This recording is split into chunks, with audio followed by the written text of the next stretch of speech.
whatever. Reach out. We back. We back. I told you we was getting Hurricane Huda. I told you. Listen, y'all, we got a lot to talk about, so I cannot be in these comments for too long. So I'm going to give us 5 minutos, and then we will get into it. We're back. You see what we can do, America, when we come together? You see, child. Where's my timer? I'm giving you all 5 minutes, and then we got to get into it. 5 minutes, and then it's just so dang on much to talk about. Let's start off with our super chat. That's right. Come in with the coins. Obviously, Misa, NikkiNicoleStar Nation, get wild. Oh, wait. Oh, no. Child, I'm going to get a new battery. But thank you. Oh, it's not showing. Thank you so much. Obviously, me.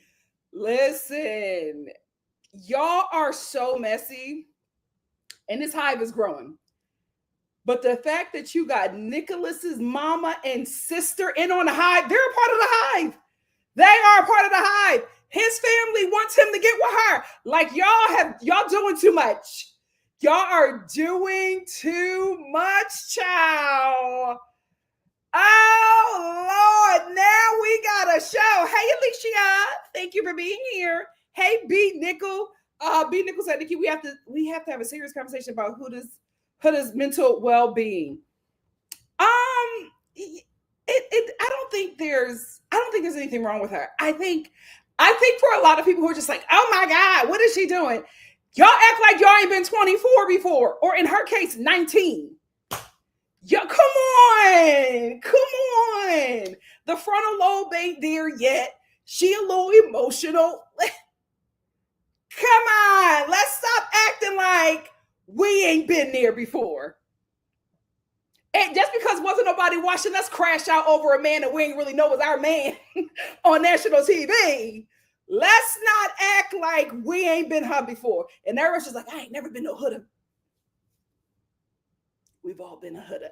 Now, maybe not this intense, but we've all been a little delusional with a relationship.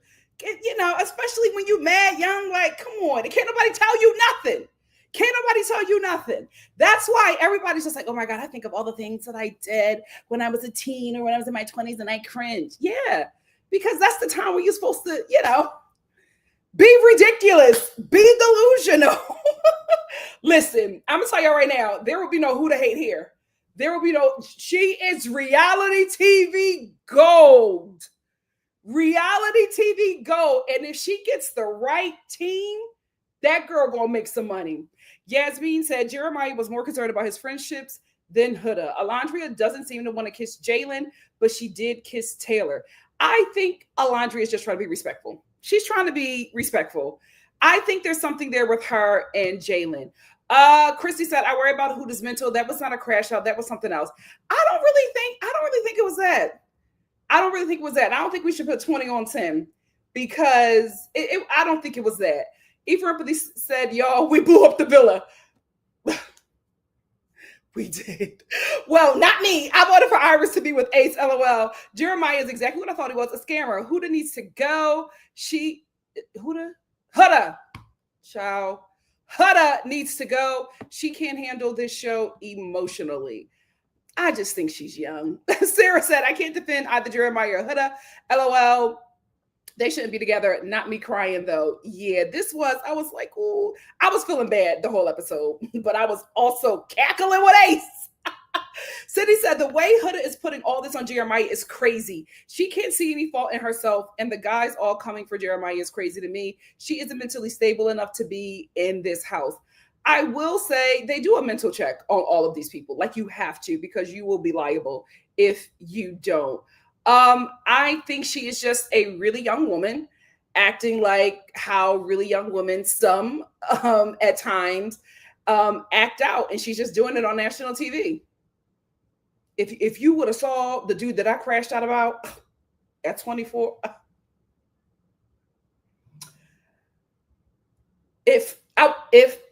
when I become the star that I know that I am, if this man ever comes out and say that we were something, I'm denying it. I'm denying it. Y'all not going to be dragging me like, Nikki, he had you in the chokehold. He absolutely did not. I don't know who that man is. Security, we've been there. Let's stop playing. We've had a crash out or two, but the world wasn't watching. And also, you need somebody, I'm sorry, producer brain, forgive me, but you need somebody like that. Like, she is reality TV gold. Whoever casted her is making bank. Is making bank. I would not be surprised if Peacock isn't already trying to lock in that casting team for at least a couple more years. Like, she's gold, y'all. We can't hate. But you know what? Our timer has went off. I'm sorry, Cindy. I'm gonna hop back into the chat. We have got to talk about it. There's so much to talk about, child. There is so much to talk about. We have got to get into it. Let me tell you something. Now we have a show. All they needed was a little roughing, a little shake up from the good old US of A. And now we're on track. Now, I was like, did I put on deodorant? Yeah, I did. Now we're on track. I had to think about that, child, as a woman. Oh, I didn't put on my scent. I'm so sorry. I can't. As a woman, I can't be on here. I can't. Oh, no, not this one. Like, listen, my grandmother raised me right. As a woman, you have to have your scent on. I was going to do winter candy apple, but I think I'm over that. I'm growing up. We're going to do our Chloe verbena.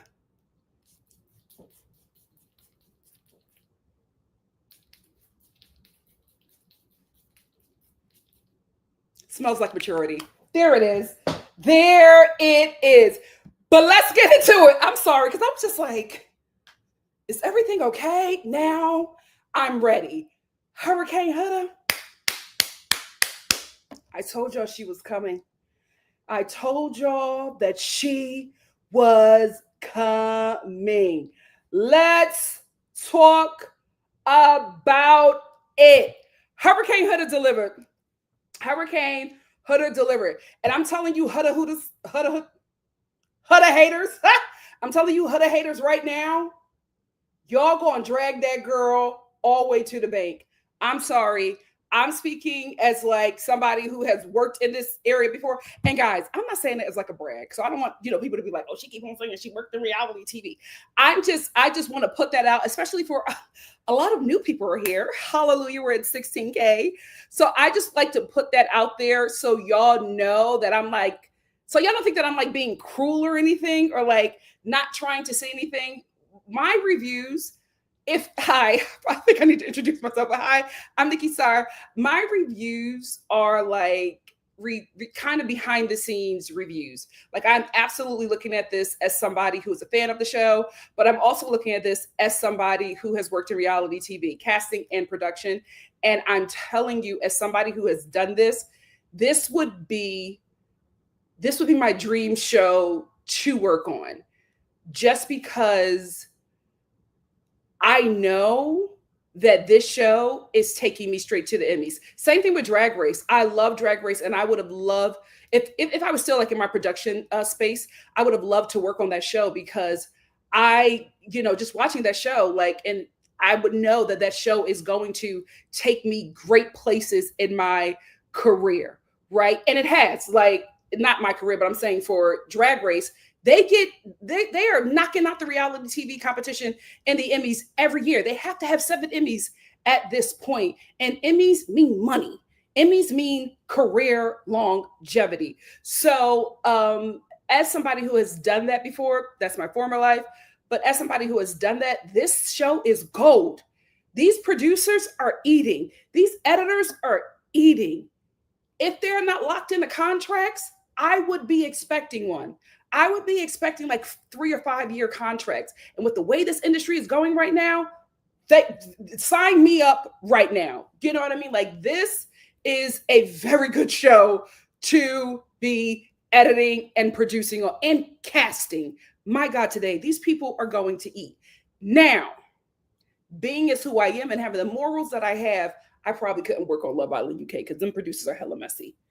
Them producers are hella messy. So I just wanted to put that out there. I'm also looking at this from a fan standpoint, but also just a totally different perspective. So my perspective is this: you Huda haters are going to hate that girl into a lot of money and a really long reality TV show career if her mind is right and if she has the right team. Say what you want about the girl, but she had an entire episode dedicated to her. That's money. That's influence.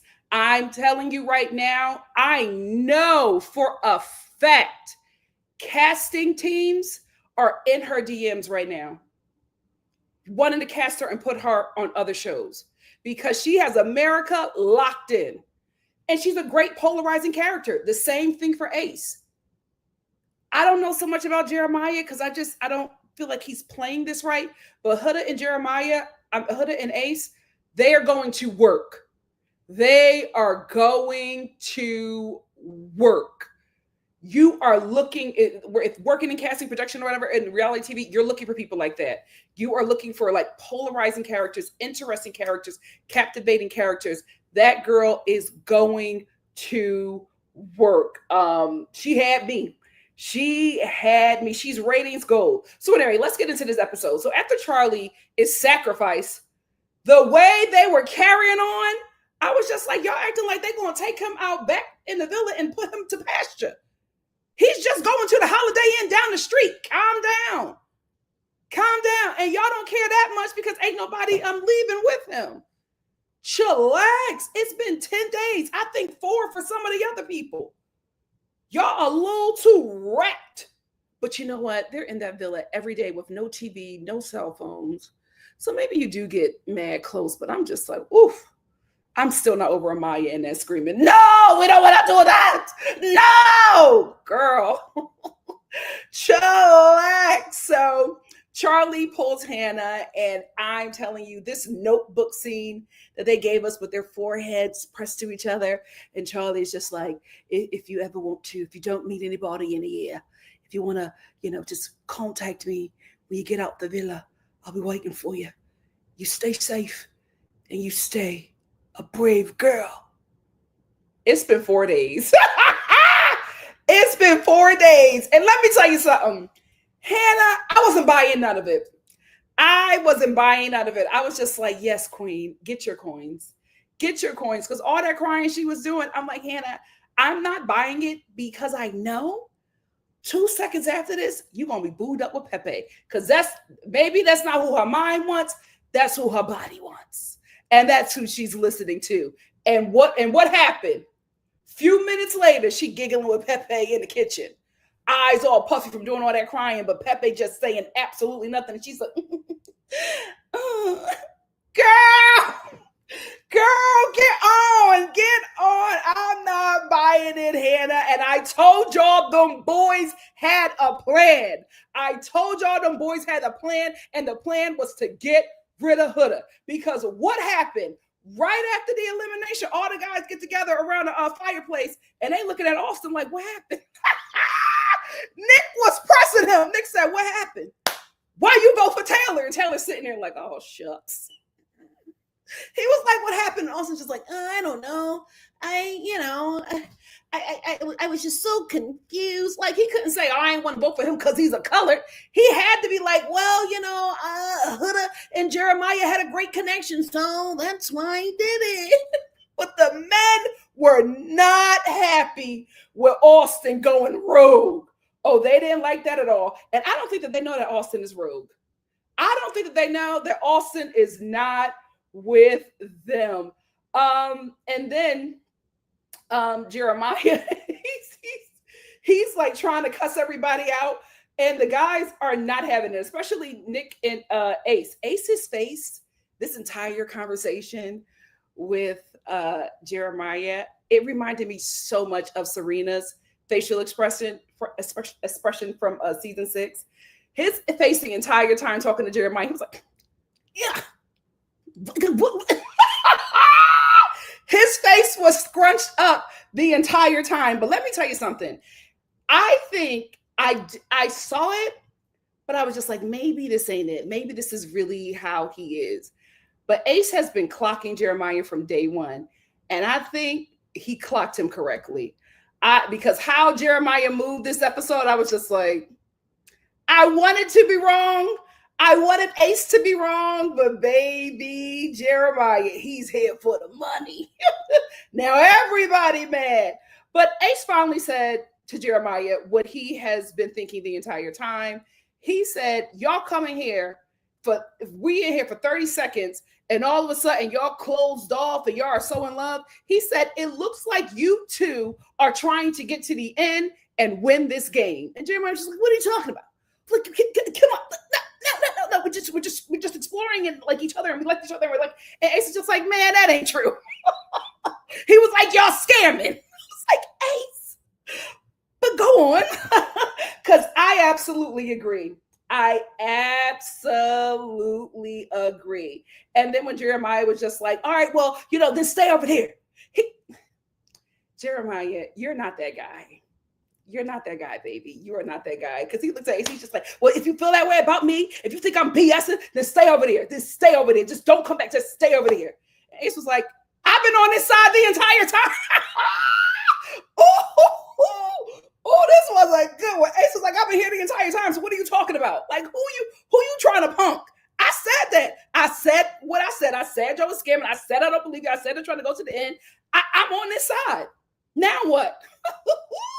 And it's so funny because little Ace is just punking Jeremiah. Jeremiah is literally looking down at Ace. He's like, just stay over there. And Ace is like, I'm over here. Now what? Like, what are you going to do? Oh, that casting team. You ate that up. And I just want to say this. I don't care Listen, I don't want him to breathe around Shelly, but he can lead his show. He's captivating. He is captivating. He's interesting. I love watching him. He can't leave. I'm sorry. Ace has got to stay on this show. I said I won't be voting again, but I'm going to vote to save that boy if it comes down to it. We are not getting him out of here. Now, you guys watch this real closely, just like I do. But I wasn't watching it as closely because I'm like doing all like my typing and trying to get notes in real quick. But I did see one part, and I want you guys to tell me what you think. So there is a part where when Ace and Jeremiah are getting into it, all the boys stop. And Ace is like, he stops talking, and then Taylor looks back because something was happening. But I think whatever was happening was cut out. I felt like production was like telling Ace to stop it. Something happened that made Ace, because Ace was getting like heated. And then it seemed like somebody told him to stop. He was like, and he just stopped. And then immediately he was like, okay, well, it's cool. We're fine. It's chill. So I think that conversation probably got a lot more heated than what we saw, because something happened so quickly. The energy shifted immediately after that moment, and the men parted ways. So something happened. If you guys know, because I know y'all know everything, let me know. Let me know what you think happened, and let me know if you saw that as well. I love Alondria. Like, she is like the voice of reason of this show, because Huda is crashing out, of course. Like, why wouldn't she, right? So she is like falling apart, and she looks at Huda. She's like, girl, come on, tighten up. Because obviously America saw something to make them vote the way that they voted. And you're over here crying and defending this man, and they probably were voting to protect you. We weren't, but still. She was like, so get yourself together and stop all of that, because this was probably something that's going to work in your favor. She's a really good friend, definitely a girl's girl. I love her, and I would love to see more of her. But then here goes Huda, not listening to nothing, not listening to no great advice. She's just like, I don't know why America would do this. God brought us together. Huh? Y'all don't know the Lord, child. She was like, God brought us together. Why is America doing this to us? Why does America hate me? America does not hate you. America just wanted you to explore. We didn't know y'all would have this reaction. We thought it'd be a couple little tears and everybody would move on, but we didn't know that this was going to come from you. My God, today, I told you that girl was going to set that villa ablaze.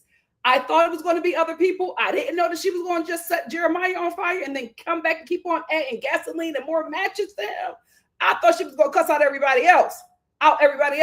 But this target was solely for Jeremiah. And here's the thing with Huda. And I talked about it a bit with Jeremiah. I think, and I said this before on my last review, I think this form is very new for him. And I think he's trying to manage this form and this new identity, but still he is that very insecure, like nerdy guy who does not yet know how to handle this new form, right? He does not know how to handle being somebody now that is being looked at by, the masses as desirable, because this is like he's like a beauty standard, right? And I think that he's somebody who was not a beauty standard before. So this is very new territory for him. And I think he's making a lot of mistakes because he just does not yet know how to fully handle this. And I don't think he did anything wrong, but when he left to go on Love Island, he was kind of in like a little talking situation with someone, and the girl was just like, he just cut it off completely. One day we were, shopping for dinner, we going to church and shopping for dinner, and then the next day he just disappears and doesn't say anything. I think he just doesn't know how to manage his hotness yet. Like, I just think he's going to make a lot of mistakes until he finally, figures out how to walk in this desirable space. So I think he's making a lot of mistakes because he has yet to really settle on his identity. And he's fighting these, who he was, who he is now, and like thinking, oh, hot Jeremiah would make this decision, but it doesn't make sense to the real Jeremiah. So I think that's what's happening to him, and I think that is something that really connected him and Huda. And for both of them, I'm not saying they were never attractive, right? I feel like, especially with millennials, they are doing certain things to their faces and their bodies to appeal to a certain beauty standard that they set for themselves, right? So now that they are the beauty standard for what their generation thinks is beautiful, by doing certain things, by, like working out, doing, taking supplements, or maybe roiding up or something like that, going to a barber that probably know how to cut your hair and work with your kind of textured hair, dressing, finally getting a style and putting yourself out there, putting on a certain kind of swag, picking up a certain kind of lingo, these things that are popular, these things that bring attention, doing certain things to your face and to your body. I think we're dealing with this with Huda as well, but also the insecurity of being a very young single mom. And although she's done these things to be desirable, she now has a child that makes her undesirable to a lot of the men that she is choosing. So finding a guy like Jeremiah who looks like the men that she wants to be with, that she would choose if she could, and also having him be okay with her child, of course she is going to lock in with this man. And then when somebody like that rejects her, it sends her into a spiral because of, one, she's walking in this new identity, and two, she's walking into this new identity that has not paid off for her because she has a very small child. So I can understand these two coming together because they are similar in a lot of ways. And I think before either did stuff to their bodies, or, grew into their bodies or whatever, and did stuff to their faces or grew into their faces or whatever, I think they still would have found each other before the Gen Z glow up or after. Like they make sense because they have a kind of bond, and it's sad to say, but I think the bond is insecurity. So just wanted to detour with that real quick. But I also want to talk about this.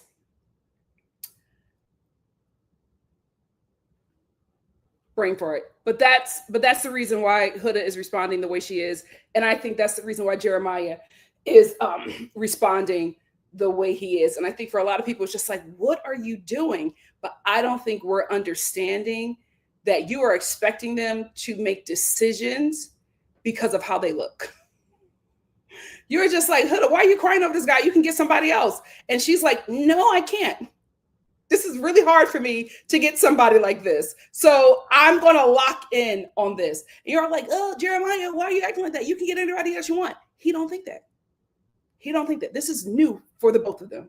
Very, very, very new. But the way this cast was crying when Charlie left, my God, today. But they all was able to finally get themselves together. But it actually was really, really sad. I didn't feel bad for Charlie until they were all in the photo booth, doing their little peace signs. Austin kissed him, and Austin was really broken up because Charlie was like his best friend in the villa. We all know why. But he was really broken up about that. And it was just always really sad when like somebody goes home and you see how these people have bonded. So that was like when I started to feel a bit bad.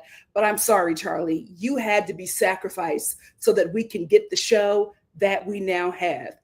Thank you for your sacrifice. Y'all were right about Austin. Y'all were absolutely right about Austin. He does not like Ace. He does not like Ace because Jeremiah was a little, taken aback by how the guys, voted, and, how all the men were just like, yo, like, what is your situation with Huda? Because this isn't like a good situation. And we all think that you should move on and explore. And you guys are not doing this process right. And then Ace is just like, y'all scamming. So he's like, he don't know what's going on, right? he is like all over the place. Nobody's coming to really talk to him. And then Austin is the only one that's like really receptive to him and really feels bad for him. Not saying the guys don't feel bad, but Austin is like the only one really comforting him. Everybody was chastising Jeremiah after like that really intense elimination. So Jeremiah is talking to like Austin, and when he's talking to Austin about Nick, he's just like, like, I can't believe that he did that, but you're like, I understand, he's my dog. And Austin just like, no, he's not. No, he's not. He only did that because of Ace. They're all following under Ace. Like he's their leader. Whatever Ace does, they do. F them. F all of them. And I'm like, oh. I thought it was just like a little cute little beef. It's real. It's real. Like Jeremiah was like trying to defend Nick, who just like almost sent home his boo. And he's like, well, they're good guys. He's like, no, they're not good. None of them are good. F them. F them. All they do is just follow me. Whatever Ace wants them to do, they just do. He's their leader. F all of them. I didn't know it was that serious. Does this guy really like Shelly? I can't. But I will say this. I love mess. Keep going, Austin. Keep going. I want to see where this is going to go. Keep going, Austin. So while Austin is over there telling Jeremiah to F all the guys in the villa, Ace is over there talking to the guys, and he's just like, yo, you see what I'm talking about? They scamming. How you gonna come in here and all of a sudden you so in love? Like that, don't that seem weird to you? And the guys are like, yeah.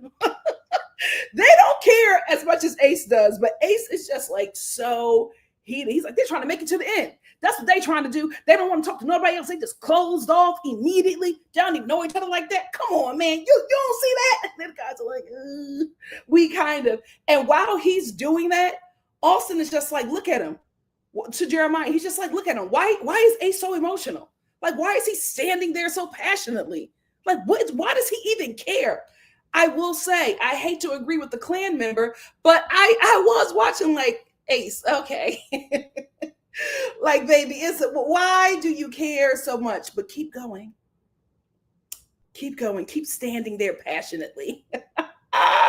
So now we have Austin and Jeremiah and Ace and the rest of the guys in the villa. The men have seemed to split, and we have Austin and Jeremiah off on their own, and the rest of the guys and Ace are now like cohabitating. Like, you see them all together, hanging out, planning fun dates, chatting. You rarely see Austin talking to all the guys unless it's something where the show has the guys come together to meet the ladies at the stairs.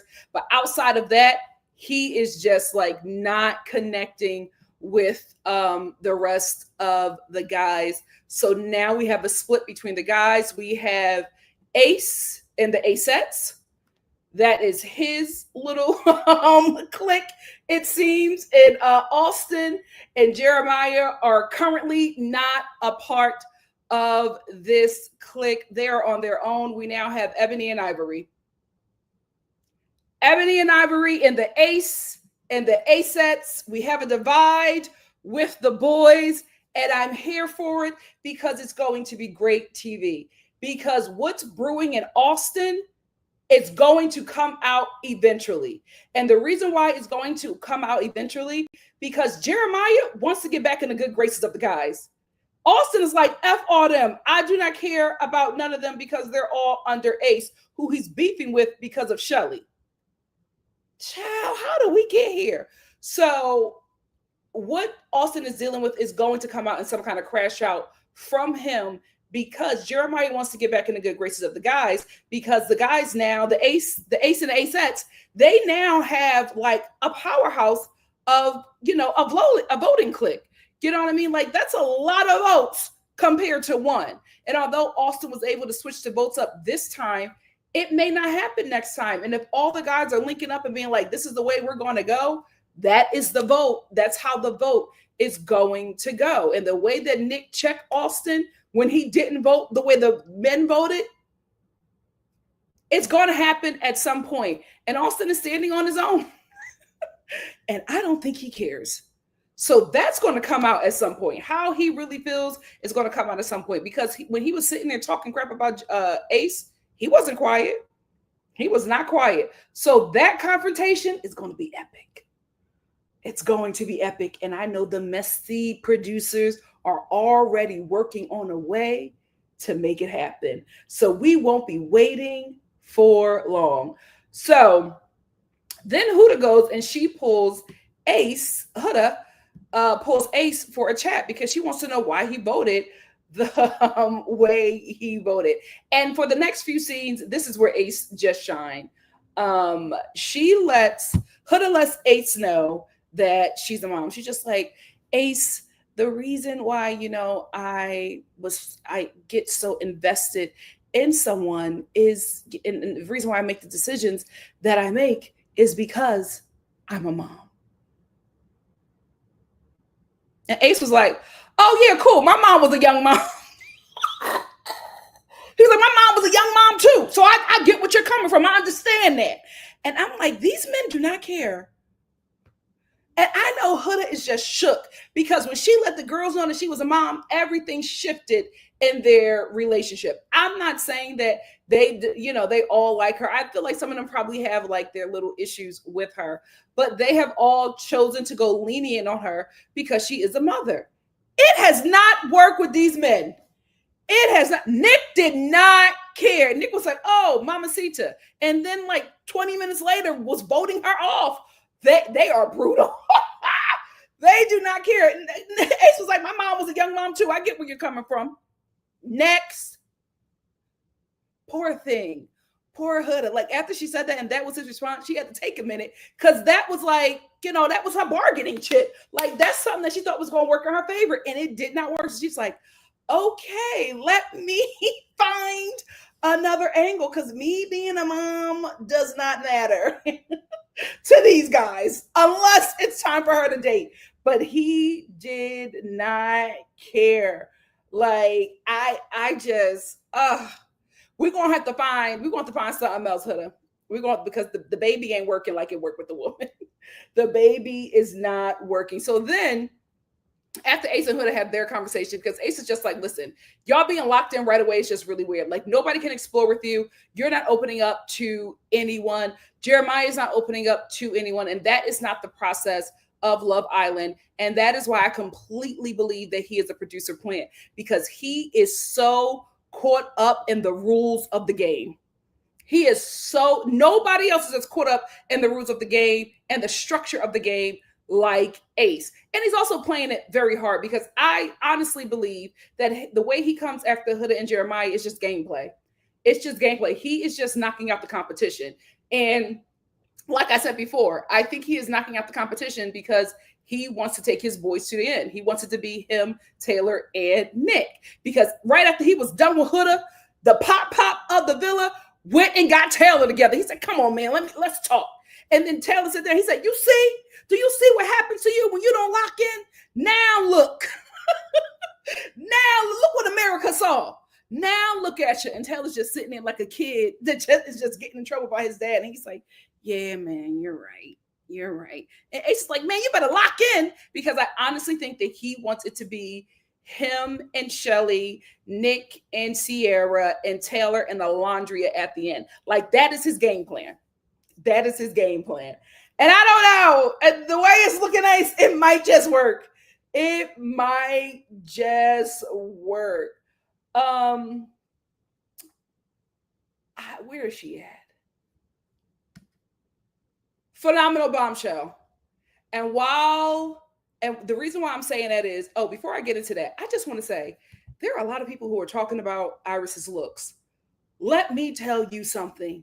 She may be an LA 25, but this LA 25 is the LA beauty standard. She does not need Love Island to get a man. Now, she may need Love Island for, status and brand deals and to become the influencer that she wants to be. But to get a wealthy man in Los Angeles, absolutely not. Absolutely. She ain't here. She is not here for love. She's here for the moolah. She's here for the money and influence. That is it. Iris is not here for no man. She can get any man that she wants to in LA. She is an LA beauty standard. So y'all can talk about her fillers and whatever you want. Them wealthy men in LA love them fillers. The men with power in LA love all that Botox. They love it. So y'all can hate on her all you want to. She's a beauty standard. This is the LA beauty standard. Anyway, and she's also a phenomenal bombshell. This is why I want to say that, because Iris don't give a damn. Iris does not give a damn. She came here for Jeremiah and to win this money, and she's doing her job, because no matter what is going on, she is still trying to work a connection with Jeremiah. The villa has just been blown up, but Iris is just like, hey, what's up, Jeremiah? I'm like, me and you, we just need to just explore what's happening here. Girl, Huda is screaming right behind you. Amaya is throwing herself down the flight of steps because she thinks that the villa just killed Charlie. You trying to make a connection with Jeremiah right now? She is a phenomenal bombshell. They gave her a task and she is sticking to it by any means necessary. Phenomenal work. Phenomenal work, because right after all this is going on, everybody is still in a tizzy. Ace is cussing out the men and Taylor. Huda is screaming. Amaya is screaming. Alondria is hiding. Shelly ain't leaving that kitchen. Like, it is all kinds of chaos. What does Iris do? Jeremiah, can I pull you for a chat? His world has just been rocked. What are y'all going to chat about right now? But Iris said, I have a job. I have a job to do, and I am going to complete my mission. She pulls him aside and she says, listen, I know a lot has happened, but maybe America saw something between the both of us. And maybe America wants us to explore this. I'm going to say this. If Jeremiah wants to win, he better lock in with her. This woman is playing the game. She is playing the game. If he wants to win, he better lock in with Miss Iris. I think he figured it out. Get your check, queen. Let's go back to Hurricane Huda. So Huda crashed it out because Jeremiah didn't come and check on her the entire time. I think that's valid. I will give her that. I think that is absolutely valid. She was almost eliminated from the show. You haven't talked to her yet. You have talked to Austin, a guy you never talked to in the villa, before you talked to Huda? Nah, that crash out was valid. Especially after y'all telling me that they had sex. I was listening and she said, we almost had sex, but y'all said almost is real sex. So after they have been hella intimate, not just physically, emotionally, and she was almost eliminated from the show, and you haven't spoken to her. You haven't checked on her. You said nothing to her. And I think she's starting to realize what we have all been seeing, that this guy is playing a game. This guy's playing the game, because episodes ago, I told y'all, I said, when Jeremiah finds out that America does not like him and Huda together, does not think that they're a winning couple, he gonna switch up. I didn't know that he would switch up immediately. I thought he would give it some space. I thought that he would just, I'm going to see this. Maybe America is seeing something. Maybe we should just explore a bit and see. He iced her immediately. I'm like, go check on her and see how she's doing. I will say this. The crash out over Jeremiah not checking on her, valid. I will give her that. The shower crash out, now you're doing a little too much for me. Screaming and crying just like my husband would never. Husband, it ain't even been 2 weeks. Husband? I'm not a fan of Jeremiah playing you for this game, but girl, you coming on a little too strong. That's too fast, mamas. What are we talking? You were looking at him as a husband? Why? It's not even been 2 weeks. Chillax. Chillax. I know time moves quickly and slowly in the villa, so y'all get a little deeper connection than what we're seeing. I understand that, but what? You was looking at him as a husband? That's too fast, mamas. That's too damn fast. Um, I will say this though. I do feel bad. I do. I can't shake it. I do feel bad because I just wanted them to explore. I didn't want them to go to war with each other. I did not expect this.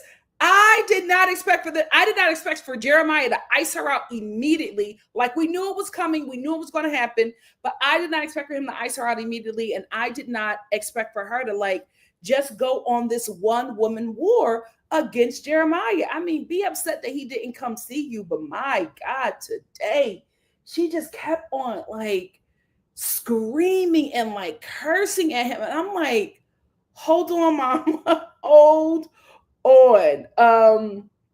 But I get it and I totally understand. I just I I think the hurricane is a little misdirected. It's a little misdirected. This is also why Huda's crash out is also why I had a very brief life as a reality TV show producer. I don't like messing with people's lives. You gotta manipulate the situation a lot of times. Here is why. Just putting a camera on people and watching them work and just watching them just like, live and exist is hella boring. It's boring. You need to entertain people. So you got to manipulate situations. You got to tell people some things that may not necessarily be true. You got to Frankenbite a lot of their dialogue. And Frankenbite is just basically taking dialogue throughout the season and putting it in places it never really was. But you have to tell a story. And I couldn't like I couldn't do it. I was just like, I can't. We're lying. Like, no, they didn't really say it like that. So I do feel bad for her because I know that she is being fed. She is being fed some stuff that is making her act this way. So that's why I also want to defend like her mental state. I don't think she's not mentally well to be on the show. She wouldn't have been casted if she wasn't. I just know that she is being fed a lot of stuff and being told a lot of things to make her react a certain way, because at the end of the day, this has to entertain the audience. So her mental state is fine, guys. You would probably act the same way if you were experiencing what she is experiencing right now. Now, you might do it differently, but I think your reactions would be similar. So yeah, I had to get out of that because I just didn't like messing with people's lives. I would feel horrible. One day at work, I'm stressed and I just feel extremely horrible. So just know mama's getting manipulated. Okay, so just give her a break. Give her a break. So the next day, the new couples get a text and they are all told that they're going to go on a triple date. So they all get ready. They get on a boat to go to their date. Huda is the first one to notice that the couples are gone. She gets up and she looks around and she realizes that, the new couples are not in their beds. I'm telling you, I died laughing at this scene because Huda wakes up and she looks around and she's like, I don't know why she went over to Taylor. She goes over to Taylor and like with her finger points her finger like it starts starts violating his do-rag. And she's like, Taylor, wake up. And he's like, oh, poor guy. He wakes up and he's so startled. He grabs her hand. He had to grab because he didn't know what was going on. Like, who wakes somebody up like that? She's like jabbing at his forehead. He's like, because what the hell? What's happening, Huda? And she's like, they all went out on a date. Did you see this, Taylor? And he's still so startled. He's like, and she's like, can you believe it? And then she walks over to the bed and just has a complete meltdown. And she's just like, I hate this. And I'm looking at this woman like on this bed, just crying, tears rolling down her eyes. And I'm like, you have no idea how rich you're about to make your daughter. She doesn't know how wealthy she can be. Girl, I hope you get the right team. I hope you get the right team. UTA, I know they're knocking at your door. I know they are knocking at your door. Um, he's great for TV. TV. I love this menace. I don't want him to leave the show. I want him to leave Shelly alone. I hate it. I hate the way he plays with her emotions because now that Iris is coupled up, all of a sudden he's interested in Shelly again, and Shelly's entertaining it. Bring my girl a bombshell. Bombshells immediately. She needs options. And people get mad at her like, Shelly, why are you doing? Who she going to entertain? Shelly does not have any other options. It's Austin or Ace. What's she going to do? Austin, she's not attracted to. She does not want to be physical with him. Austin is so freaked out. He needs to be physical with her to feel like she's actually interested in him.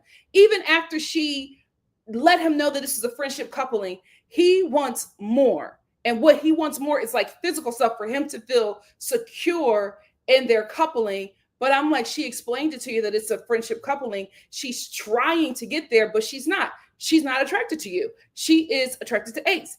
Ace knows that, right?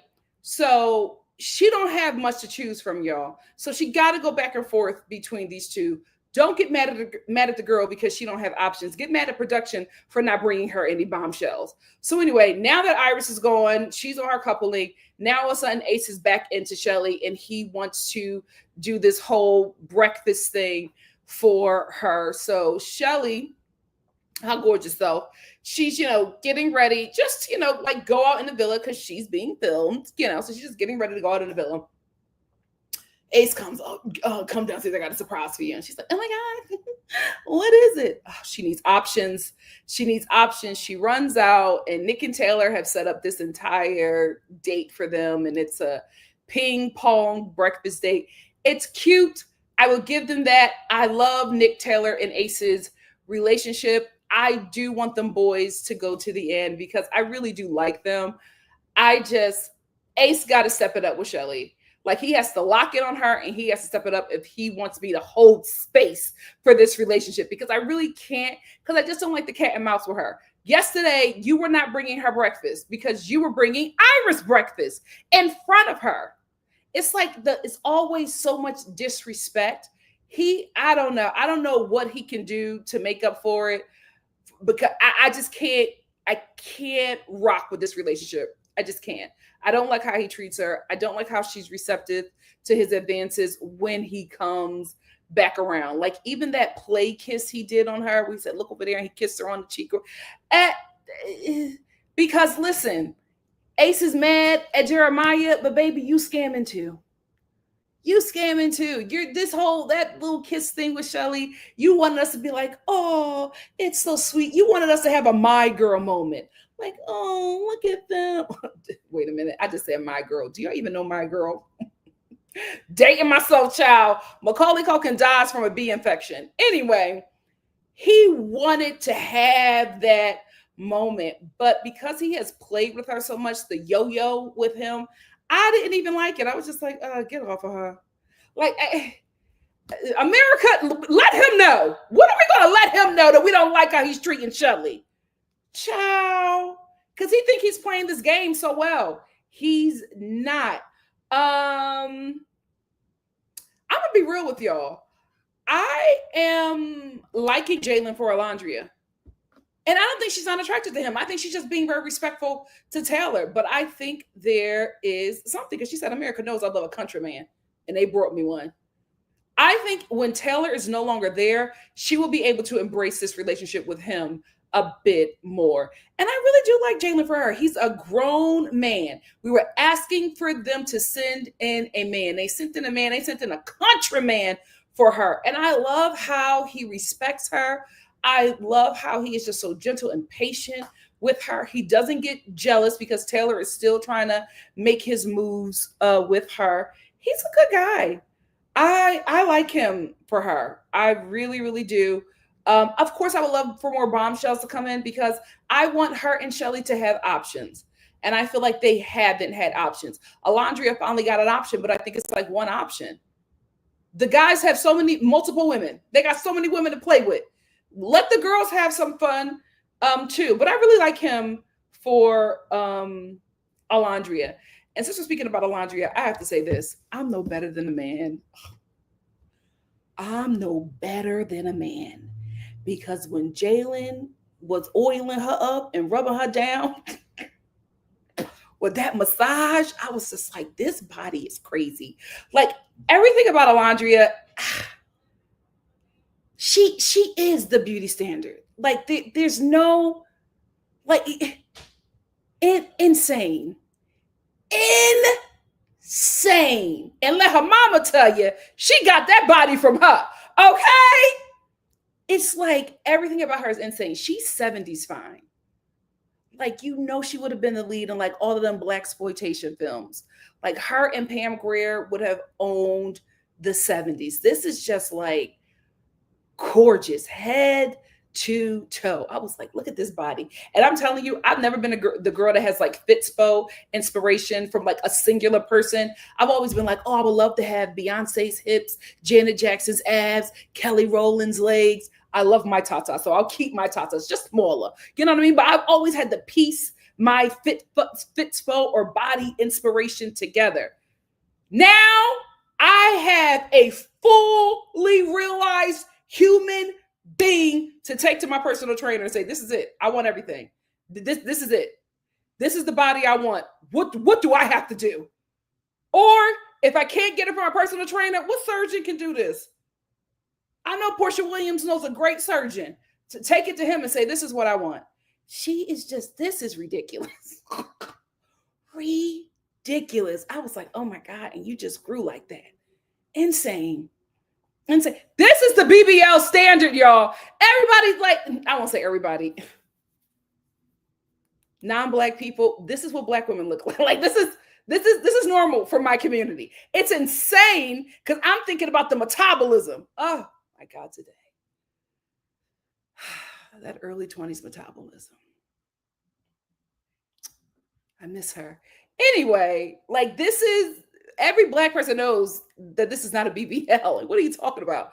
This is what you take to the surgeon to get that. But this is her. This is her. Stretch marks are there for a reason to tell you it grew rapidly overnight. Like, hello. I'm no better than a man. I was like, oh my God. My God, today. Yes, girl. Yes, girl. Sports Illustrated. If you don't have her in your magazine, you've lost it. If she's not walking down the runway in Miami for your swimwear week, missed opportunity. Missed opportunity. And every Black bathing suit designer, y'all better be in this girl's DMs. The way she's selling everything that she has on, except for that cowboy hat. Girl, let's retire that. But my God, today. Whoo! Makeup ads, Danessa Myricks. What are we doing? What are we doing? Insane. Insane. So while the couples are on their date having a good time, because I will say this, while Huda is back, while Huda is in the villa crashing out, Jeremiah is on his date with Iris, having a gay old time. My God, today. He's so giddy with Iris. He's just like, yeah, I'm glad that America did this. Now, wait a minute. Where is he at? Now you're happy with America? You was just cussing us out 24 hours ago. I don't care what the F America thinks. I was like, hold on, let's get some respect. Let's get some respect. We paying your bills right now. Hold on. Got a little too much dip on your chip, bro. Back up. But now, on his date with Iris, he loves that America did this. You're welcome. You're welcome, Jeremiah. The liar, according to Huda. According to Huda. Now, I want to say this. I just wanted the little shakeup. I think that's what we voted. We voted for a little shakeup, a little, let's let these people explore. I did not want this girl to go to war with Jeremiah. I thought she was going to cuss out the guys and get them all together. She has created this one woman war against this man. She won't let him breathe. And I'm like, what? How did this happen? Like, what happened? Earlier, you were blaming Iris. Now you have clocked in on Jeremiah. And all of a sudden, he's a liar and it's all his fault. And I'm like, what happened? It was such a quick turnaround because while she's dragging him to Amaya, like the girls are like trying to just calm her down and get her to see things straight. She can't. She is like it. The Hurricane Huda. I just feel like it's in a wrong direction. I wanted you to just go around the entire villa for a minute or two, then calm down and clock into the game. She is just focused on Jeremiah. And I will say this, I know Jeremiah's family is watching this. I'm like, girl, if you think you will ever have a chance with this man, I think it's done. I know you might be having an emotional moment and might want him back, but I don't think that family is going to let this relationship work. His mama? Oh, I don't think that this relationship is going to work. And this is, like I said before, I've defended her, but I just want all of us to be realistic. Everybody has been a Huda at some point. Like now, everybody's perfect. We've never had, I remember I was her for like 3 weeks, early 20s, 3 weeks. And then I remembered I was like, I'm Nikki. What am I doing? What am I doing? Let me get myself together. But you've been there. We've all been a little delusional. All made a mountain out of a molehill. All crashed out over some guy who now, if you show people their pictures on Facebook, they will be like, what were you thinking? Like, give her some grace. Give her some grace. And unless they're stopping their periods, if mother is, if she's dealing with some womanly stuff, give her some grace. Give her some grace. So anyway, while the new couples are on their date, they are all heading back. We see them getting off the boat, docking, them getting off the boat. Everybody wants to run over to them to talk to them to see how they're doing, how the date went. Huda is laying, she's laying. We have been her before. I don't care what y'all say. Huda is sitting there laying on like one of the lounge chairs. She got her shades on. She's acting like she's tanning, like she don't hear them come back from their date, and like everybody isn't running over to talk to them. And she's just sitting there and her chest is like. So Maya comes over to her and she's like, it's okay. Don't worry about it. Don't think about them. It's fine. Just focus on you. She's like, I'm fine. I'm not thinking about them at all. I'm like, girl, I know you want us to think that you are not unbothered. I know you want Jeremiah to think that you are unbothered, but your chest is telling all of your tea, because that chest was going, I'm not bothered. It's fine. I'm okay. Like, she would, because, and we know, like watching it, that she's holding it all in and she's trying to act chill and she's trying to act cool, but there is a fire raging in that girl because she feels betrayed. She feels duped. She feels like she's been looking stupid and she doesn't know where to put that. So she puts it all on Jeremiah. I mean, I thought she was going to cuss us out. I thought Hurricane Huda was going to go around that villa, cuss America out in a confessional, and then get back to it. But no, she's clocked in on Jeremiah. And she is not letting up off of that boy. Speaking of who else is clocked in on Jeremiah, Nicholas. I'm going to give Jeremiah, I'm going to give him this, right? Because Nick and all the guys are sitting with him talking about the date or whatever. And he's like, yeah, I just had a really good time. It's fun. Like, yeah, I really liked it. And Jeremiah Jeremiah's just like talks to the guys about the date or whatever. And then you hear Huda raging, right? And he's just like, I had a great date and then I come to this. And Nicholas is just like, well, why do you think she's reacting that way? And Jeremiah's just like, I don't know why. And then Nicholas was just like, well, see, that's the problem. Because as a man, if that is somebody who you were in a relationship with and they are reacting like that, wouldn't you want to go find out and like help her and protect her through this process? And Jeremiah was just like, I don't know. And then Nicholas is just like, see, man, that's why I lost respect for you. I lost respect for you because, you know, Huda is obviously somebody you're in a relationship with, and she is having like a really hard time here. And you're like not checking on her, not caring for her. Like, have you even talked to her? And Jeremiah's like, no, like I haven't talked to her at all. He said, and why wouldn't you do that? It doesn't make sense that you were like in this relationship with her. It like got blown up and you just haven't even talked to her. Like, it's weird. Like, I don't understand why you would do that. And Jeremiah, I'm gonna give him this. Jeremiah is just like, hold on. Y'all were mad at me because I wasn't exploring. Now that I'm exploring, y'all mad at me. Like, I can't win.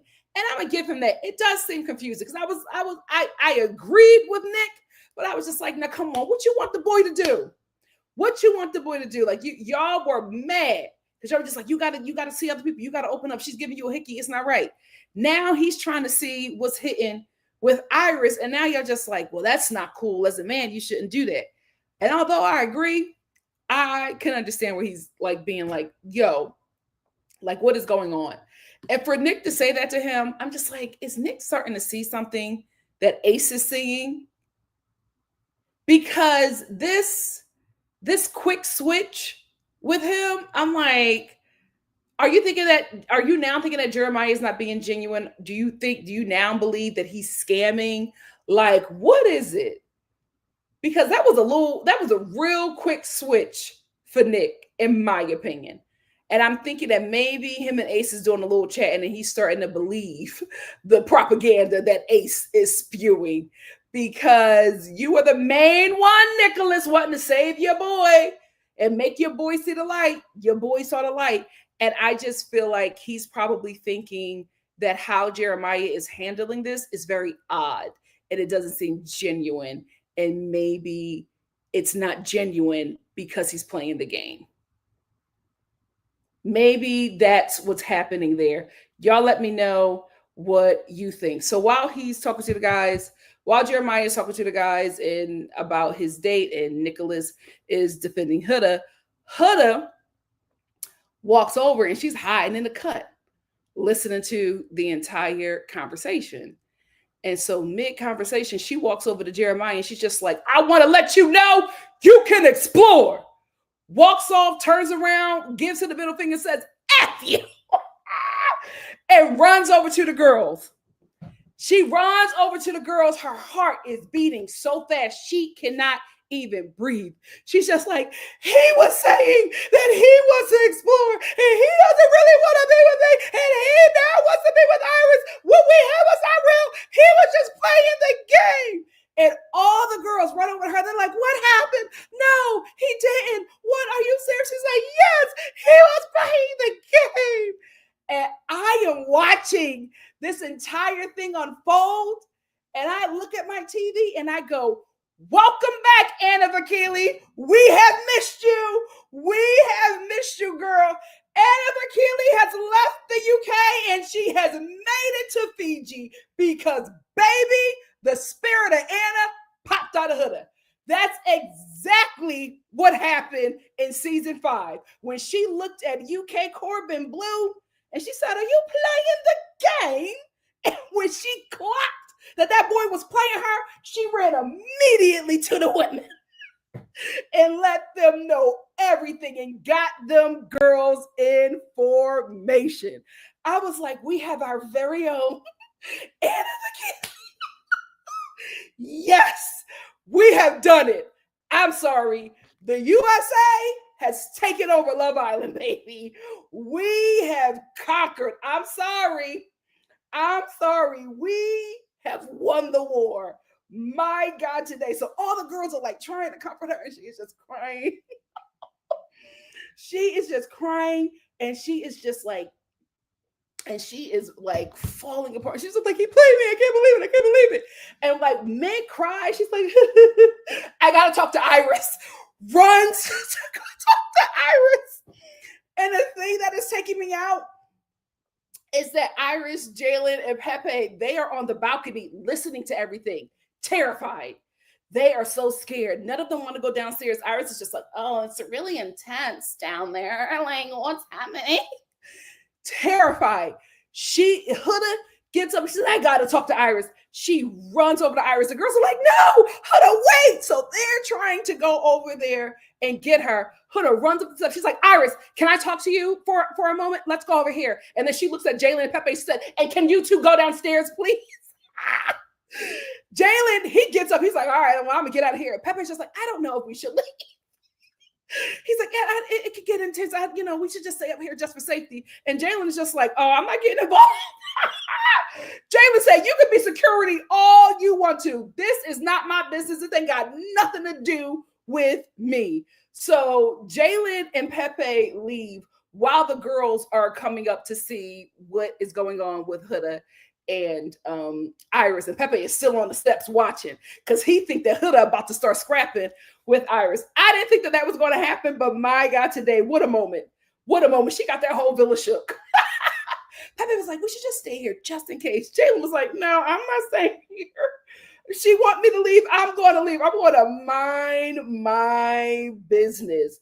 So Huda talks to Iris and she just wants to know like how the date went. Iris ain't holding up punches. Iris is just like, oh, we had a great time. Yeah, he was really, really sweet. He talked to me. He said he was glad that we can, explore some things. And Huda's just like, what, are you serious? Oh, he played me. Hands in head. And I'm telling you, when she had that moment where she brought her hands together and she put in her head and she just started breaking down, crying, I was just like, girl, I hope you have the wisdom to form a great team because you are about to be a reality TV show, darling. You, as a reality TV show producer, as a reality TV casting agent, you are looking for people like this. You are looking for moments like this, and Huda delivers. And what I'm saying about that is you are looking for people to get to a point where the cameras no longer matter, where it's no longer like you're watching. I gotta look like this. I gotta look this way. When you don't mind looking a mess, when you don't mind looking crazy, that is reality TV golden. That is the kind of person that you would want to cast. And I hope she gave Peacock her direct deposit because they are going to use that, baby. They are going to use that. She was like, everything was a lie. And the girls are like, oh no. And Iris is just like, Iris is here for the money. Iris is here for the money. She said, that's not my problem. I'm sorry. And while Huda is melting down, she says, you know what? You should move on. Go explore other options. It's time. And I'm like, Iris, read the room. Read the room. But Iris is clocked in. She's going to get that money. So after the meltdown, everybody gets stressed or whatever. And I think there's something else about to happen. And I think it's going to be the recoupling. But Jeremiah pulls Huda for a chat in that little bar room that they have. And he just basically tries to apologize. Like he says, I'm sorry about everything, that has happened and how it's going. And Huda's just sitting there listening to him. She's just like, yeah, but you waited an entire day before you could say anything to me. F you. I don't want nothing to do with you. How dare you play with my... Like, that apology meant nothing. She did not hear anything that boy said. She had everything that she wanted to say ready. So as soon as he shut up, she released everything. She, go on. I don't want you. We're done. Like, she just wrapped it up. And I'm like, we didn't want to break up. We just wanted y'all to explore. Like, what's going on? Huda, chill. Like, girl, let's breathe. Take a moment. Let's assess the situation real quick. We're not thinking about the money anymore. Like, hold on. You just ready to burn everything down with this guy? And Jeremiah, he did defend himself. He's just like, no, hold, you're not going to scream at me. Like, he started bucking up a bit. And that's what he needs to do in this relationship if he wants to be with Huda. because Huda's gonna cuss you out. Huda gonna cuss you out. She's gonna read you for Phil. You're gonna have to be able to stand up to her. And I think the new Jeremiah is probably a good partner for her, somebody who can speak up and not like, just allow her to walk all over him. But I don't know. Like, I'm actually concerned. I think these guys are really done. They may be done. This is not a Kaler. This is not a Kaler. He tries to apologize. She cusses him out. She don't care about none of that apology. She reads this boy for filth and let him know she don't want him. She don't need him. She's done with him. And it's standing in it. No tears or nothing. Locked in. Again, Hurricane Huda, I need you to change direction. I need you to change direction. I didn't think that this was the way you was going to go. Oh my goodness, we need Sam Champion. We got to change the weather. What is happening here? Poor thing. Like I said, the only time I will ever vote again is to like save Ace for the show because, or Shelly. Ace, Shelly, and Alondria, I will vote to save them because Ace is a menace. We need him for the show. I don't think production is going to allow him to get eliminated. And Shelly and Alondria, I love them. I'm going to fight for them. And I think they need better options. So I will vote again. But this messy America vote, Love Island, I won't be back for that mess. I want that. All that has transpired is nothing that I was voting for. This is chaos. But more chaos is coupling because tomorrow's episode is a new recoupling. Are we going to have eliminations? I will say I'm not ready for anybody to be eliminated right now. Like, I feel like the show just started right here. Like last episode for me, this was where the show started. I'm not ready for anybody to go. I need us to exist in these new relationships. I need us to exist in this new dynamic before we bring anybody in or remove anybody. We will see. We will see. Anyway, that's all I had to say about this episode. What do you guys have to say? Let's get, oh my God, it's almost 1,000 comments in here. Listen, mother gonna do her best. I'ma do my best. I also want to say this, 472 people in the chat. Let's have 475 likes. Let me start off with my super chats. Avery, what's up? Avery said, hello, I recently found your channel. And I just want to say, I really enjoy listening to your lives and hearing what you have to say about Love Island. Thank you, Avery. You're so sweet. Thank you so much for being here. And thank you for being a part of the Star family. Avery also gave me another super chat. Thank you, Avery. Avery said also, Huda saying that she thinks Iris moves weirdly. Thank you for bringing that up. And that she hides everything kind of bothered me. She barely knows her because Iris just got there. So it seems like an unfair judgment to make. It is extremely unfair, but this is a part of Huda's personality. Huda's not a girl's girl. And I don't think she has a lot of friends who are women. I think she's the kind of girl who gets into a relationship and it's my man. And the man becomes her best friend in her world, right? I don't think she invests in a sisterhood because she constantly blames women for what men do. It's also given internalized misogyny. I was absolutely gagged that she clocked Jeremiah and was like really in on him this episode because that from what I've seen, it doesn't seem like that's something that she normally does. She normally blames the women. So I was, although Hurricane Huda was in the wrong direction, I was at least proud of her that she was at least going after a man. But then when she made that comment about Iris, I'm just like, girl, I thought you grew. I thought that one moment, I thought that you grew. So I was extremely disappointed with that. But I feel like that's just Huda.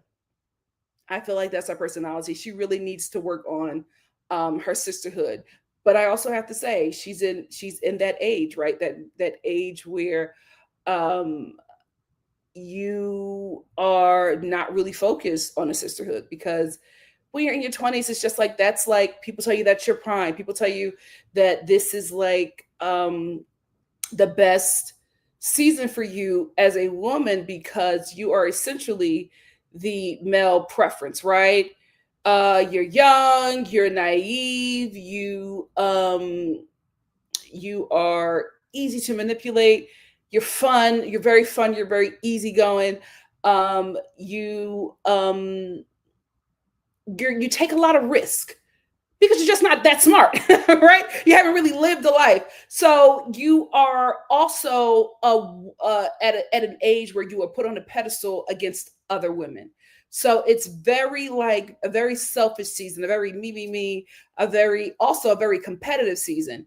You don't really get into, a lot of women don't really get into focusing on the sisterhood until they become a lot older. And when you age out of the attraction of men or the preference of men, when you start to age out of that preference, you feel foolish, right? Because you realize you've just believed something that was so remedial, really didn't matter. And now you're in this space where it's just like, okay, so I'm not the preference of men anymore. What am I? Because that is just how women are raised, right? We're just raised to be the preference of men. That's it. Not to do anything else. We are just here to please men. And then when you age out of that and you get to this space, you're just like, who am I? What the hell is going on? You start to like see the world for what it really is. That's when you need that sisterhood, because there's going to be a lot of women there in that sisterhood who are going through the same thing, and a lot of older women who are just like, welcome. Come on, it's all right, cry, and then we'll have a discussion. So I'm really concerned for her because I don't think she's investing in any kind of sisterhood or making herself likable or safe to other women, because very male-centered and internalized misogynistic women are extremely dangerous to other women. So I'm just very concerned that she's putting herself in a space where when she gets to the point where she needs that sisterhood, she won't have one. She won't have one. So thank you for bringing that up, Avery. Great observation. I wish I would have talked about it in the review, but I'm concerned for Hurricane Huda. I just saw a comment. Where is it? Oh, darn it. I wanted to talk about it. Who said it? Was it E for Empathy? Hold on. Yes, it was. Caught me off guard. I was like, Nick, what's happening? But I feel like Nick is starting to clock in that Jeremiah is playing a game. So he's probably questioning, are you really my friend? It's probably a lot of things that he's starting to see now.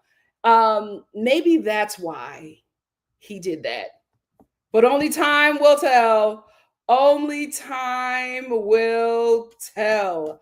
So again, guys, I have like almost 1,000 comments to get through. I'm going to try to get through as many as I can. Give me a moment. Spency said, hey, Nikki and Star fam. Jeremiah was really not S for not checking on Huda. Hated that. You can play inside her genitals, but you can't check on her mental well-being after almost getting eliminated from the show. And after people who she thought was her friends turned on her. Weird work. Huda is very scary. Her behavior is alarming, and Nick is a doll, and I love him. Again, I don't think Huda is scary. I don't think our behavior is alarming. I just think we don't see her being manipulated by production. I honestly think that's what's happening there. I honestly do. Heather said, Huda ruined the night for everyone. Now that is selfish. And she calls Jeremiah selfish. Iris was so uncomfortable. I felt so bad for her. She's a sweetheart. Iris was uncomfortable, but Iris is here. Iris is here for the game. Iris is here for the game. She didn't let Huda shake her.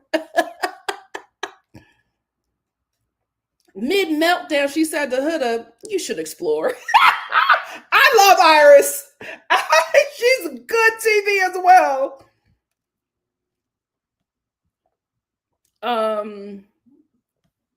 A Wonderful Life said someone in the villa should check Huda. It's not a Huda show, and they can tell her to calm down with love. I don't think anybody can tell her to calm down with love. The women tried. Alondria tried. She is caught up in her emotions. Spency said Alondria also looks stunning as per usual. Ace is messy, and Huda calling Iris not a girl's girl's girl was alarming, because this is the thing. Like I said before, Huda has been able to emotionally manipulate the women with her being a mom, right? So she is using that influence that she thinks she has, because I think that the girls are clocking her, but they don't want to be mean to her because, one, she's very emotional, and they don't want to look like the bad guys, right? Excuse me. So they are being very careful with her, but I don't think Huda is in charge of the girls as much as she thinks she is. But she does have some influence with her being a mom, especially like with Amaya. Amaya was not going to vote her off. Like, if there's a vote, I don't think the girls are going to vote her off. I think she's safe in that, because her being a mother did work on them, because a lot of them, are, probably are girls who have single moms who raised them, and so there's a heartstring that she can pull on there. But I don't think she's in charge of them as much as she thinks she is. So her talking about Iris, how she's not a girl's girl, I don't think that's landing with them. But I do think that her being a mom landed. B. Nichols said Jeremiah obviously could have handled the situation better with Huda, but for him to be attacked for being too clingy with Huda, and then attacked for expressing interest in Iris after the dates, is nuts. Absolutely. Again, guys, there is producer manipulation going on. So a lot of times, if you think that people are moving weird, I'm telling you, it's because it's an interaction that was edited out that you did not see. Absolutely. Like, a lot of times with these shows, there is a story producer on set.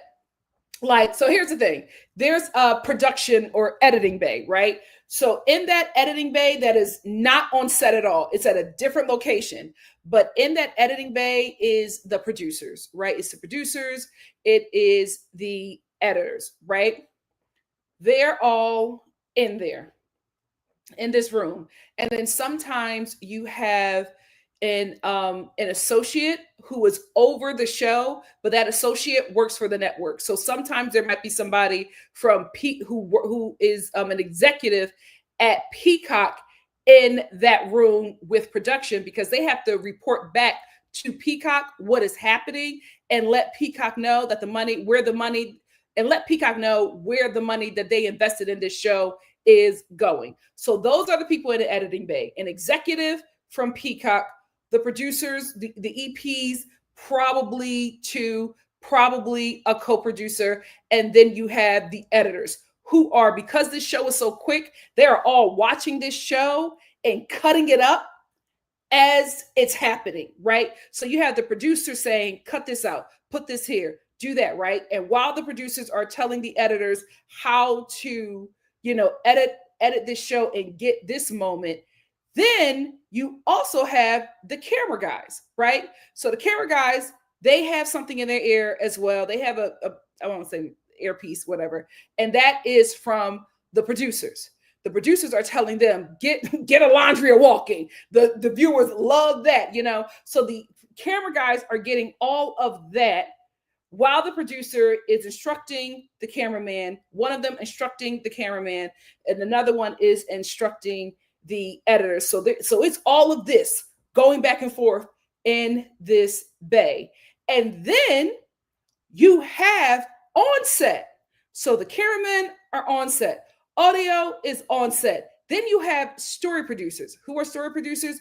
These are the people who are crafting the storylines that you love to see, right? So these are the people who are getting instructions from the EPs, from the co-producers, and they're saying, okay, we see that Nicholas has something with Alondria. Talk to him, ask him about his attraction to her. And that's like for their confessionals. They're like, ask him what he thought about his kiss with Alondria. Ask him if he liked that kiss with Alondria. Now, they're not doing that for every line. Like the story producers, they're hired because they know what they're doing. So they're going to ask the questions to get the reactions from the audience and to get the storyline that we all are liking, and put that together and piece that together to make you think something's happening that probably is not really happening, or to make something that we're looking at happen faster because they only have about 6 or 7 weeks. So that story producer, while they're all talking, they're standing right there. You just can't see them because they're standing next to the cameraman. So when everybody's talking, the story producer would be like, Ace, so tell them how you felt about the elimination. We can't hear him and we can't see him or her saying that, but that's absolutely what's happening. And while Huda is having a breakdown, there is a story producer standing there who is not affected by anything, like made of steel. It's probably a woman, because they're not going to allow a man to interrupt a moment like that. So it's probably a woman producer, and she's probably saying, Huda, how do you feel? Do you feel like Jeremiah lied to you? We're not getting that moment, but what we are getting is Huda saying, he lied to me. And if she doesn't say it right, guess what? She got to do that meltdown again. Right? So Huda could be like, oh my God, I can't believe he lied to me. Everything was a lie. And after she cries, the story producer is going to be like, cut, can we run that back? Huda, I need you to say who lied to you. That's how it's all happening. That's how it's all happening. Yes, it's manipulation, but they have to feed them. They have to guide them so that they could get the storylines and so they could get the footage that they need so that we all can be sitting here on YouTube gagging at what we just saw. And that's how you get an Emmy. So again, I don't think that Huda is like, that off base. I really think that she's a normal girl having normal reactions, but the reactions are manipulated times 10 because it's a TV show. It's entertainment. At the end of the day, this is only allowed to be called reality TV because real things happen while they're being filmed. But a lot of this is manipulated. While Huda is having a whole meltdown, a producer is just like, how did that make you feel when he went on that date with Iris? And did you know that they were getting really, really close and affectionate? There was almost a kiss. We're not seeing that, but we're seeing her being like, oh my God, what if he kissed her? So I think she's fine. She's just being manipulated, y'all. And again, it's manipulation, but they have to do it because you just can't film these people all day. They don't have that time.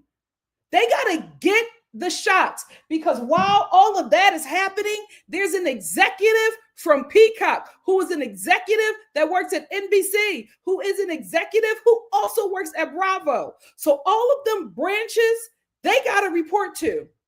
And so they are sitting, that executive is sitting in there, big money, watching everything and looking at these people and is looking at how these millions of dollars that NBC Universal gave this show, how they're spending it, and it's worth it because they have to go back and tell them that this show that they brought in was a win or a dud, and their job is on the line. So it's an extremely intense process. And also because this show is so quick, you got to get that stuff right away. So sorry, honey, I know your heart is broken, but I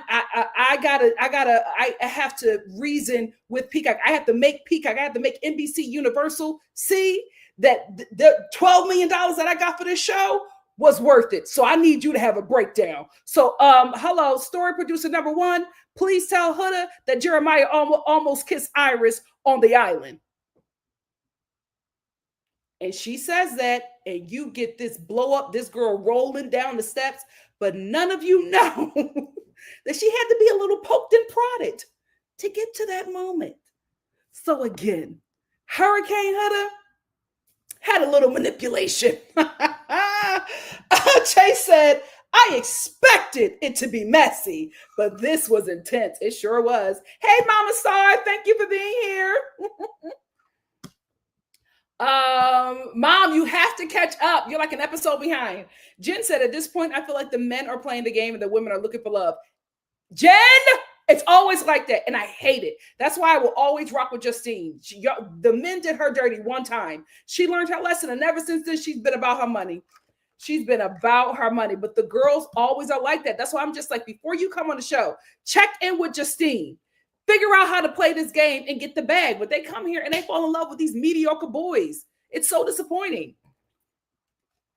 Heather said, all the girls were afraid of Huda, so they didn't get to know Jeremiah. Wonder if any girl in the villa has a secret crush on Jeremiah or even have the guts to admit it. I will say, now that these two have been broken up, I think it's going to be a lot of exploration that we did not expect. I'm telling you. Ariana said, I think the girls do choose, and Shelly will have to make a choice finally. Yikes! Oh my God, tomorrow's gonna be crazy. Tomorrow's gonna be crazy. Wendy, let's be nice. Again, homegirl is being manipulated. She is being manipulated. I'm not excusing any of her poor behavior. I don't want you guys to think that, but I know that to get these reactions, they are doing some manipulation. Yvette says, I feel that Jeremiah's reason for not checking on her were valid. He froze, and then she goes in the shower and calls him all types of curse words. The night wasn't over yet. Maybe he was going to talk to her. I absolutely get that. But they have been extremely close, extremely intimate in all forms. You do not wait till the end of the night to speak to me after I was almost going home. You come after me right away. I get her, and I do understand him, but I'm just like, nah, y'all were far too close for you to be like, oh, I'll check in on her tomorrow while you're laying in the bed with Iris. No, you got to talk to me now. You got to talk to me now. That's crazy. I came here for a mess. Yeah. Miss Afro Majestic said, already like this video as I know it's going to be good. Thank you so much for being here. Please make sure you guys like the video. Courtney said, this was a crash out I was waiting to see, child. Spitzy said, also shout out to Hannah for saying Hurricane Huda. Oh, she said it? See, I was too busy. Like, so much was happening. I was like writing notes and like rewinding and going back. Oh my God. Celeste said, Huda spying on the boys and then just yelling profanities is wild. I get that tensions are high, but she is letting her emotions run. Wow. That's the show. TA said, hello, Nikki and everyone. Why does the whole villa seem like they're afraid of Huda? They don't want to piss her off. They don't want to piss her off, but they do not want to be seen as the bad guy. Chocolate Suda said, my jaw hit the floor when Hannah called her Hurricane Huda. There is a therapist on set, especially for shows like this. There is a therapist on set.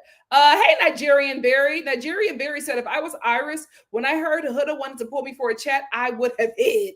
The fact that the Islanders were scared a fight might break out is wild. Yeah.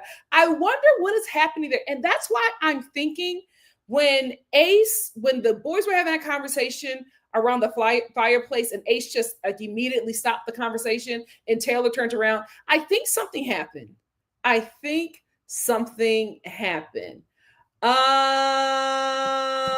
Thank you, Robin. Jess Jonda said, there hasn't been much for Shelly to choose from, but she made poor choices out of the gate. A 22-year-old in Austin. But those were the only choices she could make. Miss Lou said, after this, I don't see Jeremiah in a positive light either. It's still early, guys. It's still early. Hannah said, I was 19 and not crazy about the man to the point of humiliating myself. Well, good for you, Hannah. Not everybody was there.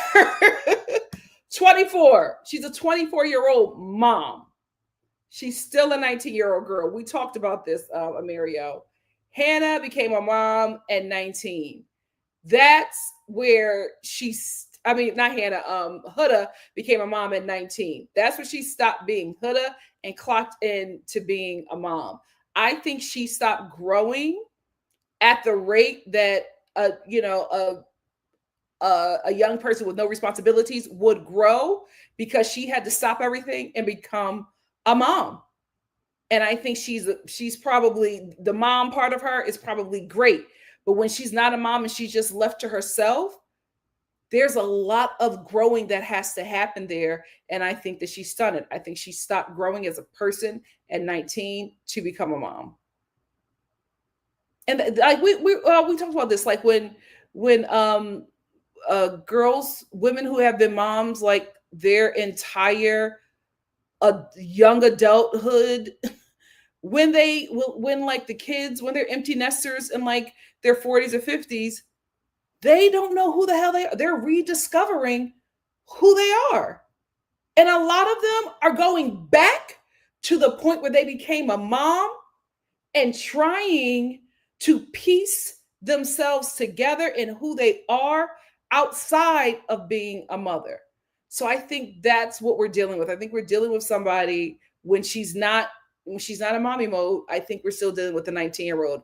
And I think when her child gets older and then she becomes an empty nester, she's going to clock back into that 19-year-old and then start to craft a personality or who she is, because now she no longer has that like intense responsibility of being a parent. Like being a parent is absolutely intense, but when the kid gets a little older and can do things on their own, you start to have just a bit more time. And then when they're out of the house and they're living in the world, now you're left with yourself. And now you're just like, who am I? What did I do before this kid? What did I like before this kid? What did I want to do before this kid? I think that's what's going to happen. But I feel like she's stuck at 19. We've had our moments. We've had our moments. Thank the Lord it wasn't filmed. E for Empathy said, it's not necessarily the behavior. It's her seeing all the discourse, LOL. I couldn't handle America knowing absolutely. I would be mortified. I would be mortified. He did not care. He was like, so was my mom. Next.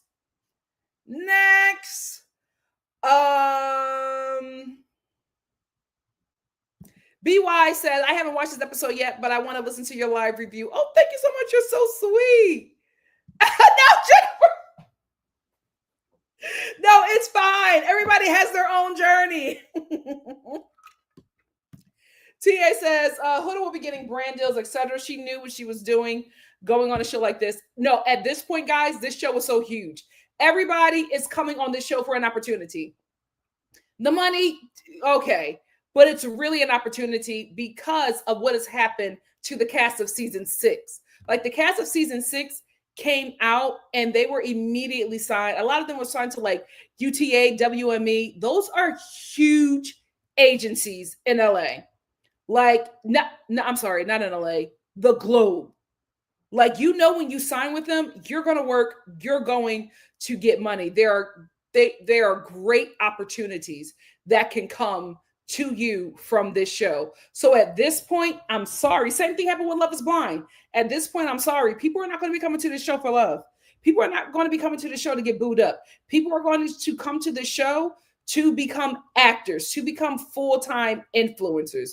So this show, we're going to get a lot of scamming. We got that from Love is Blind. Them people are not on that show for love.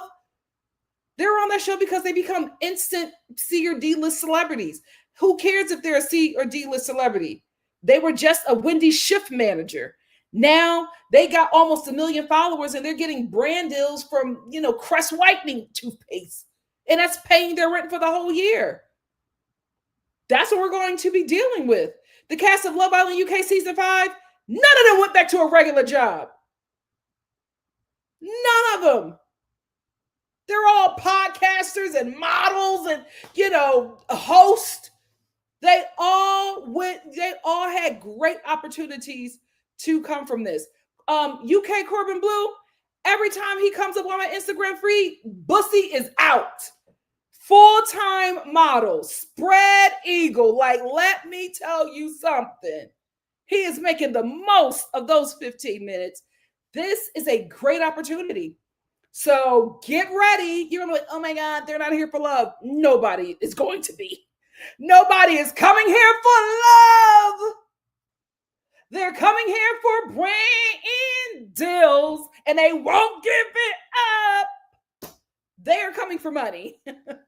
They are coming for opportunities. They're coming because they want to get signed by UTA, who seems to be the agency that is over this show. Kaylee said, I'm 25, and unfortunately, I haven't acted like Huda yet. Well, good for you, honey. But I want to let you know. Every woman may think that they're exempt. But when the devil sends you something 6'5", built like a Mack truck and tatted, we'll see how strong you are. We'll see. And don't let him have a low-cut season with a deep wave in an accent. We'll see how strong you are, Miss Kaylee. Not everybody has your strength. Yeah, not after 2 weeks, though. I had a standard. I had a standard. TA said, anybody going on these reality TV shows, come on. They know what they're getting into. Love Island USA has been on there for 7 seasons. These contestants know. I will say, I got to be honest with you, I agree to an extent. They don't know everything. Like, you don't know everything. Because one, the people who come on the show can't tell you nothing. They cannot, those people are under contract forever. Okay? So they can't tell you nothing. So you really don't know. You really don't know that you're going to have a producer in your ear telling you how to react to certain things while it's happening to you. Thank you. I try. Oh, wait, I got that. Obviously, me said Austin is desperate for another best friend. At first, he was being messy for the girls. Now he's groveling at Jeremiah's feet and in his corner. Well, his best friend in the villa is gone, and he's mad about it. Listen, we might get a Hurricane Austin too. Nate says, a scammer knows a scammer, because we all know Ace isn't there looking for love. Absolutely. Jeremiah is his competition, and he took his competition out. Smitty said, Ace looking up is sending me. Little Scrappy Doo. He absolutely is Scrappy Doo. Just said, honestly, I think Jeremiah has the game in mind, but also it makes me wonder why he has so few confessionals. Oh, true. That's very true.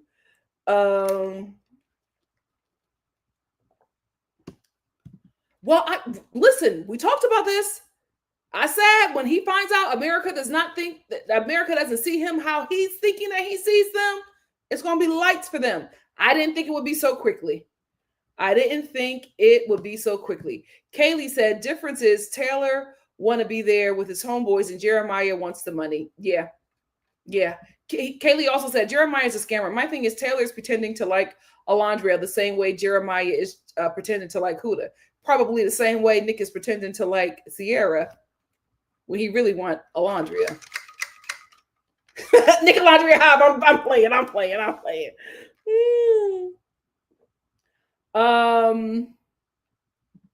Just John said, for me, it doesn't matter if Ace is right or not. There have been legit couples who got together from the gate. My problem is, why the hell does he care so damn much? Because they're his competition. He is. He is. Guys, Ace is going to work as an actor. I don't know if he's a good actor, but especially if he signs with UTA. If that boy signs with UTA is going to pay for him to get an acting coach. And he's going to be scooped up. Ace is going to be an actor. He is. I see him in some stuff. I see him in a lot of, we'll start off with the BET movies and the BET shows at first. But after that, he's going to be in some legitimate films and TV shows.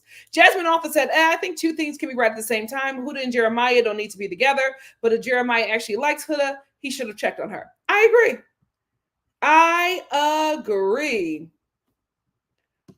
DC Catastrophe Waitress said, Alondria is so gorgeous. Stunning. And she's smart and she's funny. I can't get into Taylor because he doesn't see the vision. As somebody who's smart and stunning, I think what's happening here is that let me bring her up. Can't get enough of this queen. I think what's happening here, Alondra is the standard, right? And I think that all the guys are interested in her. I think the issue is that Alondria intimidates all the men because I don't want to say perfect, but it's like everything about her. It's like, I feel like a lot of them probably think they don't have a shot. Maybe like a Taylor. Like I know Taylor said, "Oh, I can't just get there with her." It's giving, and that might not be it, right? But it's giving that a lot of men mess up their shot before shooting it because they'd rather just mess it up than get rejected. And I honestly think if they were not intimidated by her, there would be a lot more men pursuing her. I'm not saying there might not be a colorism issue there. I just feel like this lady is so stunning. I don't think that colorism is a problem for her.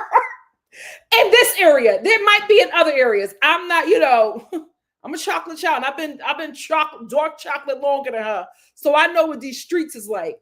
But I honestly feel like this girl just intimidates the hell out of them because she's amazing, like all over. And I didn't really get that until that cabin. They was all excited to be in that cabin with her. I was like, what is happening? Jeremiah didn't have to do all that. He didn't have to do anything. But he made a choice. And he went all out. That's why Huda was just like, now what the hell is happening? Because she's thinking about everything. And now she's putting 2 and 2 together. Something ain't adding up. Something ain't adding up for Miss Mamas. Hey, Mira. Mira said, I knew she was going to have that reaction. I have been in relationships like that. She's manipulated him into submission. Yeah. But again, he's no victim. He's no victim. He doesn't have to do that. He made that choice. And he probably made that choice because he wants to take this all the way to the end. So he's not being real. And everybody's just like, you're not being real because you are booed up with her, but then you're telling the guys all of these things about her that you don't like. So they're looking at you funny, like, what is actually happening here? Hey, Casper. Casper said, telling someone they can't talk about their relationship problems with other people is insane, especially a man. Child, the way they love to tell their business and other people's, impossible. I can see that. I can see that. Well, she admitted it though. She admitted it. Ice Macchiato said Jeremiah can't even verbalize what he wants to say to Huda without her cussing him out, child. Jimmy said Jeremiah is conflict avoidant and should not be with someone as volatile as Huda. I agree. Destiny's Child, what's up? Say my name, say Beyonce. Said, why did Jeremiah manage to have combos with everyone except... That's what I'm talking about. You talking to everybody, even Iris, and not me? That was valid. I'm sorry. The girl was valid. Of course she is. Every man that she's dating, she's looking at him like that. She got responsibilities. So she's always looking if this is the one. That's how she's going to be for the rest of her dating life. Did I call them millennials? I apologize. I thought I called them Gen Z. Thank you for that correction. Josie said, I think Jeremiah is just a pretty boy that's been able to navigate on the strength of his looks. He just got here. He looked the same when he was younger and when he talked about being with multiple girls in high school. That's what I'm saying. I think he's always been attractive. I don't think he's been this guy. I think this is a new guy. Kaden said, but the firestorm that came was fanned by Jeremiah checking out and not comforting, and the boys telling Huda that Jeremiah was fake with Huda. Absolutely. But again, the guys are playing the game. The guys are playing the game. They are confusing the hell out of Huda. It's always them. It's always them talking. The guys are playing the game.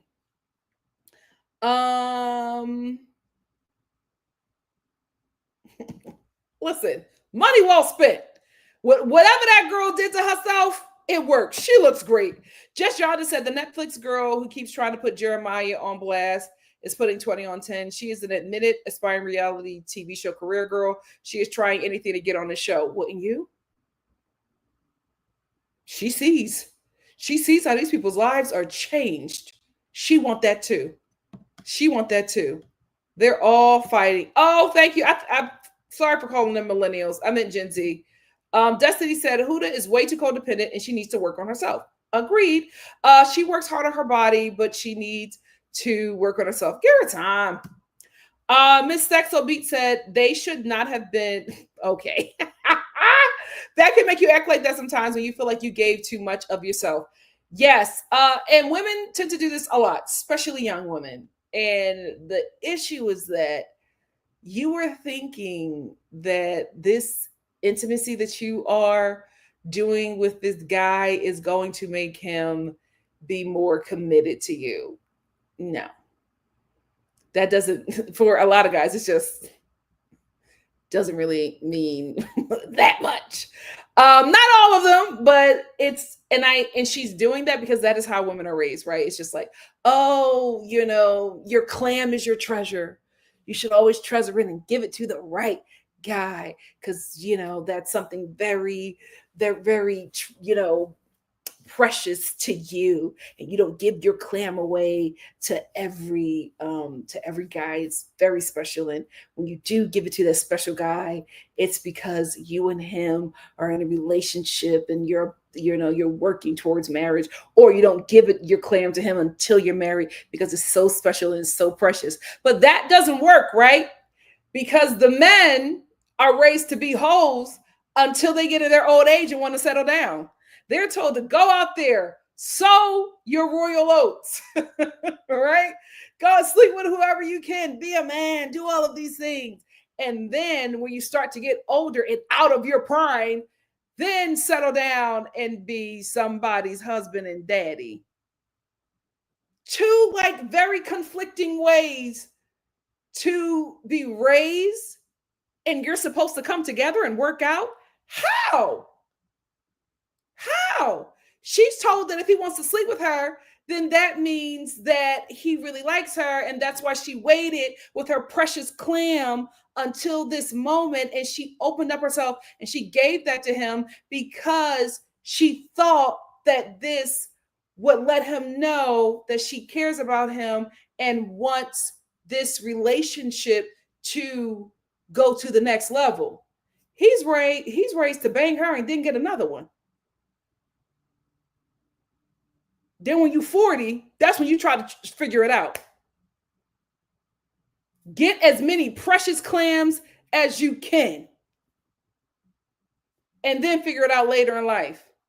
So many young women are doing that and thinking like, oh my God, I did it. I gave my body to Evan. Now we're going to get married. And Evan is on Instagram trying to get with somebody else. It's confusion. The genders are raised in confusion. That's why nothing is working. And then when you get older, it's just like, okay. I'm just here because I want to get banged. I don't like you. I'm going home after this. E. Rapidly said, are her freckles fake? I've been wondering. They look cute either way. People are saying that. People are just commenting on this girl's body and her career. And I'm like, y'all hating her to a star. She's going to be a star. Hey, all natural Bree. Said, maybe I'm missing something, but I don't see the abuser vibes from Huda. Toxic, yes, but not abusive. I agree. Miss Lou said Jeremiah was all for Huda until he found out she had a kid. Since then, he's been dragging his feet, didn't want to say anything to her. I don't think he was into her before the kid. I think, like Ace called it, I think Jeremiah is scamming. But They all should be. That is the game. And that's why this is the thing. I don't want you guys to like get confused on what this show is about. This show is about finding a connection and riding that to the end. I think he has a connection with her, but I don't think he's trying to be somebody pappy. And he can't be honest with the girl because he wants to win. And the problem with Huda is that she's not playing the game. She's getting all caught up in love with this dude. And I'm like, girl, no, now your feelings is hurt and you might be out of some money. Maureen said he has a right to feel a way about her having a child. Plus, she deceived him until she felt that she had him. Listen, a deceiver got out deceived because he was deceiving her as well. So they both played each other. Kaden said, yeah, Huda, I wish the boys just told Huda she was being way too much. Like borderline abuse with Jeremiah, that needed to be addressed. But see, the thing is, the guys didn't feel like they could approach Huda. Like Huda and Jeremiah closed off very early. I will agree with Nicholas on that. He was just like, you guys just closed off and nobody could do anything. Like the girls, if they liked you, nobody could really pursue you because Huda is giving you hickeys. If anybody really wanted to talk to Huda, nobody could really talk to her because she's so closed off on you. And then you two are just, booed up in this villa and nobody can form any kind of relationship with you, intimate or platonic. Like y'all just really shut everybody out. So I will I will give him that, but it's a bit different. It's a bit difficult. Celeste said, I believe that Huda should have tried dating after her child and before the show because Jeremiah was the first relationship since the kid, and I think it bonded her more to him. I don't think he's the first relationship after the kid. I think she was seeing somebody before this. Because she said dating is just really hard because she gets rejected a lot. So she's dated since having her child. But I think she just locked in way too early on Jeremiah. For this show, for this game, and especially for her real life, as a mother, you should not be locking in this early to any man. Like, I'm concerned about that. I'm like, are you locking in this early with men? Because if you're sleeping with him and you're being all close and want to be up under him, then that means this guy that you know for 10 days will be up in your house with your child. You ain't run a background check on him or nothing. Got to be very careful, especially as a young single woman, single mother with a daughter. You got to be hella careful because predators love situations like that. Love situations. Very easy. Very easy. Holly won't. Said that's true for her, not for him. I know he bags pretty girls. She's the one who struggles with the moment that finds out she's got a kid. I think they both struggle in those areas, just in different ways. But I think that insecurity bonded them, and now it's breaking them apart. Breaking them apart. I think DC said, is Jeremiah submissive or passive? I think he's both. I think he's both for an end goal. I don't think that's who he really is. Naya said Austin wanted to call Ace a slut. It was on the tip of his tongue, child. Mama Star said after the show, Jeremiah and Huda is going back to hook up, whatever the outcome is. I think so too. Hey, Holly, thank you for being here. Oh, no, I'm sorry. Hey, Shanae, thank you for being here. Yes, you did make a live. Holly said, Austin's not wrong. He's not wrong, but he ain't right either. Hannah said the racism jumped in when he saw his bestie leaving. Well, he was just angry because Austin did not go into that boat thinking that Charlie was going to go. He was just like, Taylor and Alondria don't have a connection, and I'm not friends with him. Huda and Jeremiah got something. I'm not going to vote them. I'm not going to vote her off. Charlie's my boy. He's not going home. So it has to be Taylor. He did try to apologize to Taylor, but then he's like, F the guys. So I don't know what game Austin is playing, but I think he needs to start packing. Yeah, he's a flip-flopper, and I don't like that. Shelly doesn't deserve that. He would be a phenomenal pastor. He got charisma. They sure did. They sure did. He was preaching to them boys. Oh my goodness. And Miss Saxby said, I hate when Austin made me say same. Jimmy said, if everyone is still around Austin's words about Ace will be featured on movie night.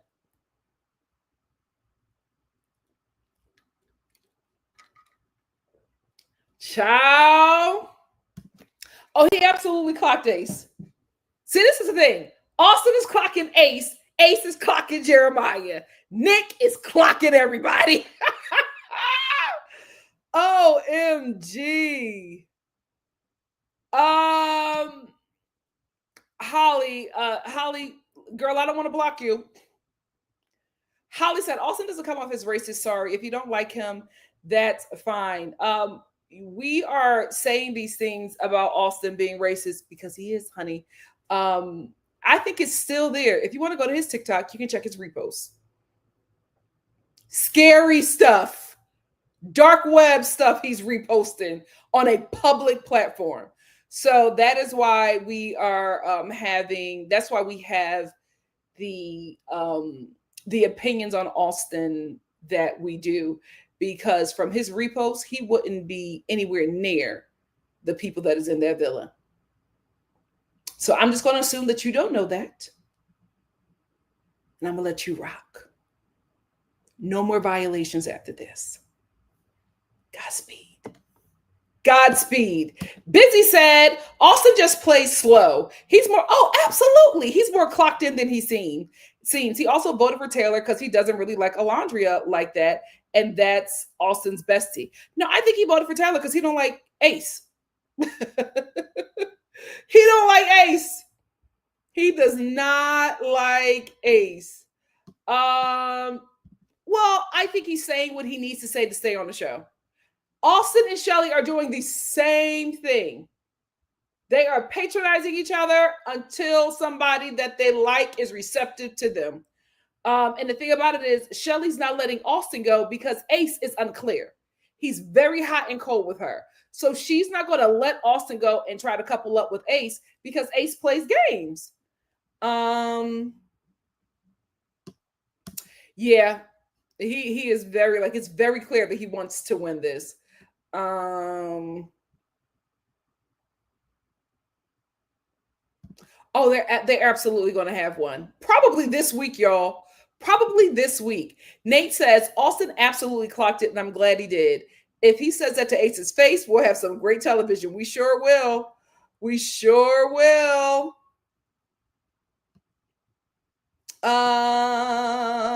Mimi Nick said, Miss Lou, seriously, the way I would change my name to go into hiding if I got caught being a psycho for Ace. Again, guys, they don't see what we can see. That's why I said I'm so interested in this reunion. This reunion is going to be monumental. I'm so interested. Jasmine says Ace is coaching them on how to win a game, not how to win a girls. Absolutely. That's why when he was telling Taylor, you see what happens when you don't lock in? You lose your girl. And she's a top tier star here. Like, I'm trying to take you to the end, but you got to work with me. He's going to be on it. I'm telling y'all, he's going to be on everything. You are going to see Ace and Huda on everything. Get ready. Miss Brown Sugar said, but why didn't the other guys ask him, is Ace trying to win too? Because Nick and Taylor looking goofy AF playing Ace's game for him. I think the guys are playing the game. I think the guys are right. He sure do. He sure do. He sure. Yes, the A sets. Absolutely.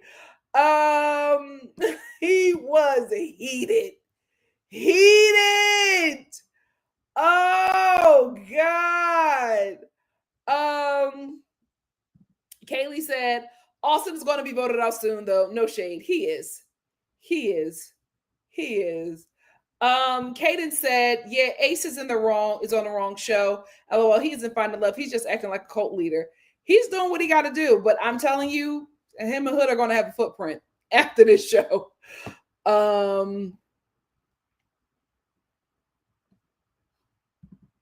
don't think they're becoming his minions, but it's too early for them. And they haven't really established any relationships. So they're not going to go against somebody who's very popular and has influence. Jimmy said Austin and Yelisa will team up for, oh God. Listen, the tides are turning. I don't know if that's smart for them. Eva Empathy said, hey y'all, let's like the video for our good sis. Yes, let's like the video. She keeps us fed and seated. Absolutely. Thank you so much, E for Empathy. Sarah says, why is Amaya the only one who can call out Ace to his face? But here's the thing. You see what happened when she called out Ace. So that's why everybody's probably treading lightly with him. You see what happens. He reminds me so much of Serena. Serena has some moments. Them facial expressions. They have the same facial expressions.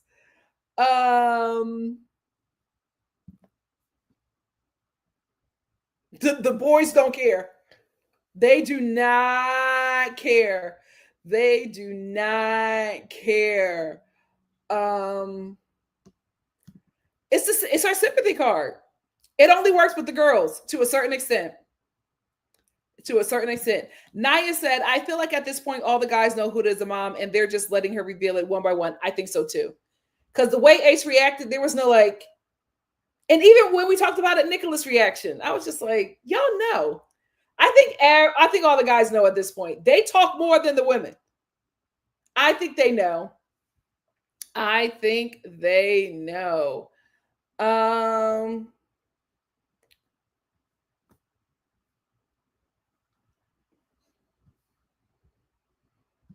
He did.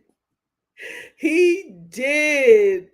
Of course she does. Of course she does. She wants people to keep, she's playing the game in a sense. She loses the game, but I think that sometimes she clocks in and she plays the game and she's just like, if I let them know I got a kid,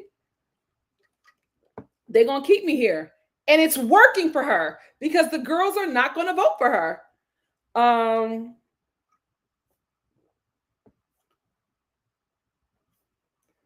gonna let you rock, child.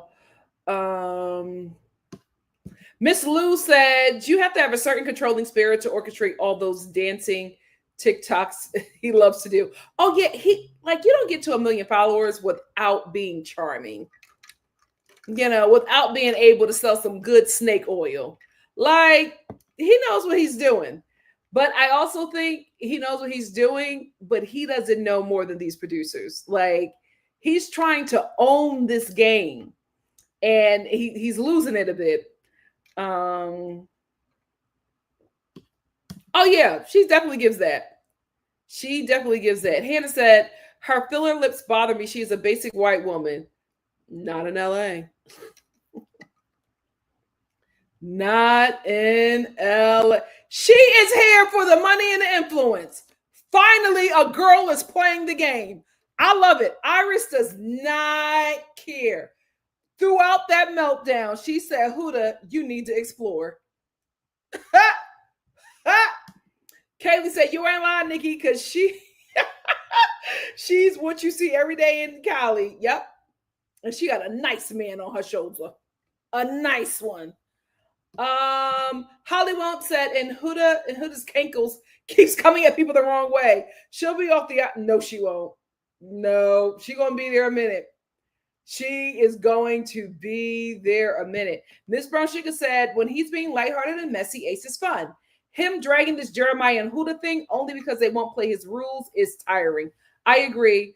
Nick made the better point. He pointed out, y'all don't even get along. Very, very true. Because I think that Nick is actually a friend to Jeremiah. I don't know if they're going to bring these people back, y'all. I do not see it. I do not think they're going to bring them back. Casper said, Sierra is cool. I hope they give her more screen time next episode. Me too. But see, Sierra is not.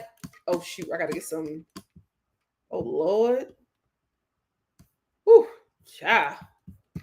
I'm trying, y'all. I'm trying to get everybody. Sierra's not messy. That's the thing. Sierra's very passionate, but she's not messy. Betty said, we don't even need to see Huda go to Casa. She and Scamaraya can be dumped next after Yuxton.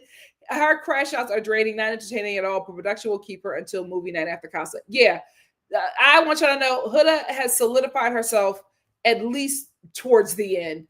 Hey, Hannah. Hannah said she was quick to make up with Nick and Ace, but not Iris. That was actually really weird when I saw that. I'm like, what's going on? Why are you trying?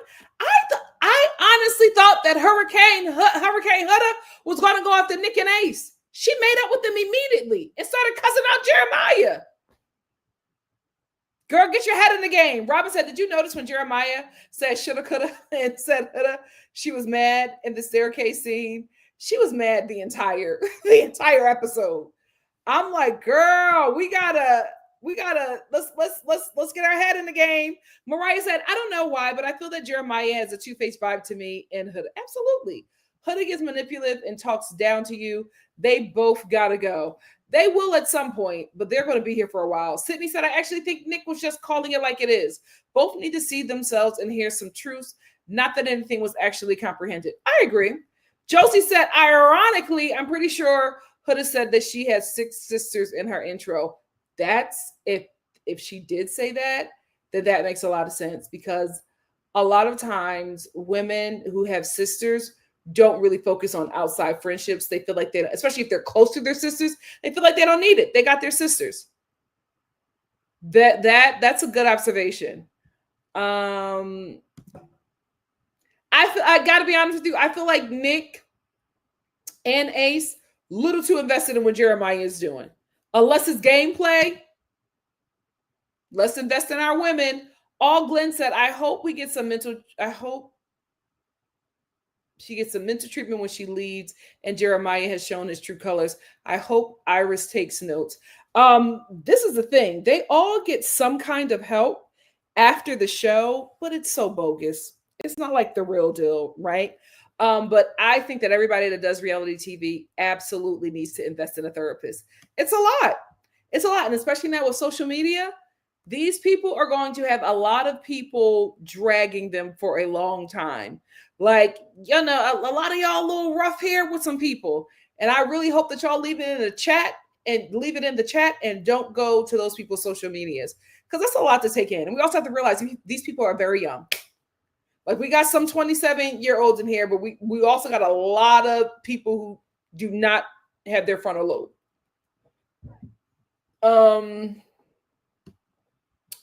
Who haven't I called on in a minute? Catherine said, are there cameramen in the village? I thought it was stationary cameras. No, there's stationary cameras. There's hidden cameras. There's stationary audio and there's hidden audio. And then there are cameramen literally sitting there in front of them. Like, they're not, those close-up shots that you're getting, those are from actual cameras, like state-of-the-art studio cameras. Those hidden cameras, they have state-of-the-art hidden cameras as well, but they can't get those shots like that. Those are from actual cameramen. Now, when you get certain shots, that's because those scenes have been filmed several times. Like, if you are in one shot and you get like a close-up and there's not a close-out, but if you get a pull-out shot and there's nobody around, that is an indicator. Because, and before I even get into that, and if you get a pull-out shot and there's nobody around and you get the whole cast and everybody's talking, and then you get multiple close-up shots or 2-person shots or 4-person shots, that means that scene has been filmed multiple times. multiple times. They'll do one shot of that scene where everybody's talking, right? They got a continuity person who is writing down and making sure everything that was said, because it has to be said again. So they're going to get that full shot and get all of that. While the continuity for this cast, they probably got a lot of continuity people, and they're just writing down everything, making sure that everything is with it. And they have, like, I was a scribe on a reality TV show one time, and what that is they have about for the cast for the reality TV show I was working on, the cast was like 6 people, and they had 3 people, right? 3 scribes. For a cast like this, they gotta have like 8 or so scribes, and your main job is just to look at what's happening and write down everything that they're saying. Because what has to happen is that has to be picked up again. So you film in this wide shot, right? You pull out and you film this wide shot. Then you got to get two people talking, because Ace and Shelly are having a conversation, right? It's a real intense conversation. So we got to get a shot of them having a conversation. Then we got to pull out and we got to get individual. We got to get close-ups of each and every one of them. That's why we have something called a Frankenbite, and I talked about it before. That's basically where they're pulling audio from wherever to make a comment happen over a scene. So that's why you will see somebody and they're talking in a scene, but then you don't see them anymore, and you can see the audio, or you can hear the audio of them speaking over the scene. It's because that wasn't said, but they had to pull the audio from somewhere, or they had to get them in the recording booth, in the VO booth, and have them say that line again, so that they can put that over the scene, so that the scene can make sense, because there's so many shots, and they have to film, not all, but they have to film some scenes again, because some stuff isn't caught, some stuff isn't picked up, and then you might just have, like, a normal accident where somebody is talking, but their mic isn't working. So you got to go back, you got to fix their mic, and you have to get them to say it again. And then you have the scribe and the continuity person who was telling each person what they said and what was happening when they said it, so that they can do it again. And so the scene can make sense, because without that scene, without that audio, the rest of the scene is not going to make sense. So a lot of times when you have those big scenes, they have been filmed multiple times. And this is what happens. So let's take an elimination, for example. Elimination, there are overhead, there are hidden cameras, they're all there. But then there's just one cameraman, maybe about 3 on the side, right? And they're just filming. Ariana is in the middle. She's not on camera, but they're filming her speaking and talking to everybody. And they're on those people because they have to get all of their reactions. Then those cameramans have to move out, and they have to go behind the cast. And then Ariana is being filmed, so they have to say that she has to say that all over again. The cast doesn't have to react because they got her reaction. So that's why a lot of times we're like, why are they, this doesn't make any sense. Why are they reacting like that? Because this was chopped up. But that's how it has to happen. And I'm pretty sure that's how a lot of the eliminations are filmed. Chocolate Sooner said, you need to watch the first few episodes of the TV show Unreal. It's exactly what Nikki is talking about involved. Oh, absolutely. Absolutely. I was actually shocked that Unreal got made. That show was telling everything. Jasmine said, I don't think there are cameramen, but I'm sure the producers have a way of speaking with the cast. If I remember correctly, previous Islanders call it the voice of God. They absolutely have cameramen on set. They are not getting those close-up shots or those wide shots from hidden cameras. It's not happening. It's not happening. Hannah said before last season they did a special on how they did the cameras, but Serena said there was a loudspeaker they talked through. Oh, okay. So there wasn't, they didn't have story producers? That's crazy. That's crazy. Hannah also said they do have on-set producers. If you remember the full Andrea dumping. One actually came. Yep. Yep. Ruji said, here's an important point. Huda waited until after later and to getting closer with Jeremiah to tell him about her child. So if he was surprised, which he obviously has a right to be, he come off the bad guy. Yeah, he's being very careful about how he is being perceived. So he thinks. And I mean, that's a difficult situation to be in. I'm gonna give him that. I'm gonna give him that. Jasmine also said, while it could be manipulation for producers, I think it says a lot about where her mental state was when she entered the villa, if they're able to get these massive reactions. Very true. Very true. Hey, So Seth, thank you for being here. Bridget says, still don't like her. Thank you, Nikki. Still don't like her.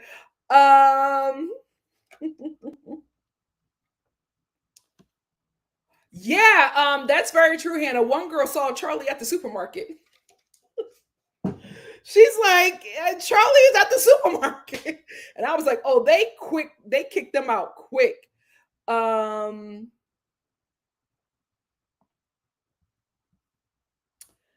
Casper said he can't even get a second to breathe around Huda. She wouldn't even let him think. Well, listen, she probably don't have these opportunities a lot. And once she get her claws in a man, she don't want to let go. She don't want to let it go. Sarah said before this episode, the conversation she had was where she was like, why the F are you telling random people when we fight was so toxic? I think she needs help, like professionally. My God, today. Huda, I'm trying. Sarah said Huda's mentality is chopped and genuinely unwell. Even before her crash out, she was being incredibly effed in the head. Miyagi said, I like Jeremiah, but I do think he saw red flags from the start and has been scared of her. Oh, the whole villa is scared of her. The whole villa is scared of her. Yes. Listen, guys, you got to listen to what that girl says. She told this to Ace. She said, when I find somebody that's like, really interesting, I invest in them. She's basically saying, I found a guy who likes me, right? Hot. You know what I mean? We met in this environment. He's okay with me having a child. I'm not coming up off of him. This ain't her norm. She does not want to come up off that guy. She wants to lock him in. She wants to lock him in with everything she can. She tried locking him in with the personality, the body, the Gucci. She's not letting a guy like this go because for her, dating is extremely difficult. Extremely difficult. She is not letting him go. I haven't given her a lot of excuses. I just told you the truth. I just told you the truth. And I want to let you know this, Bridget. If you were on a reality TV show, the things that they would have you do, and you wouldn't even know it was coming. You are not smarter than them producers. I'm going to tell you that. I have not given her 1,000 excuses. I have told you what this girl is, what is actually happening. And I'm telling you, you would have the same reactions in that environment. Y'all do not know what that is like. I have big shows I have worked on. I'm telling you, I watch it. I've worked on the show. I watch it in amazement because I'm like, that did not happen. How they put that together, my God, today, gagged. So I'm just like, give the girl a break. You could not beat that environment. You could not beat that environment. She doesn't like Ace. Ace can't do nothing for her in the villa or outside of the villa. She's trying to win, and she knows she's not going to win with him at all. He can't do nothing she can't do nothing with him. Miss Brown Sugar said, I think it's fair to say Hood is being manipulated, and she was easier to manipulate because of her personality. Absolutely. That's why you cast her. She's admitted several times that she's quick to go from 0 to 100. She's used to being babied. Absolutely.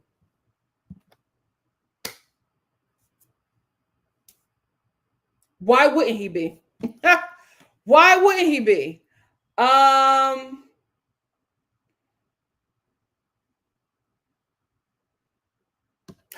No! You don't sign to an agency before the season starts. Child, okay. I thought she was going to get a lot of money. She's not. She's not. She's not. Yeah, I'm not worried about Shelly at all. If y'all watch Shelly's social media, she didn't. I don't think she needed Love Island. I think Love Island is going to give her a boost. But Shelly been that girl. Shelly. Oh yeah.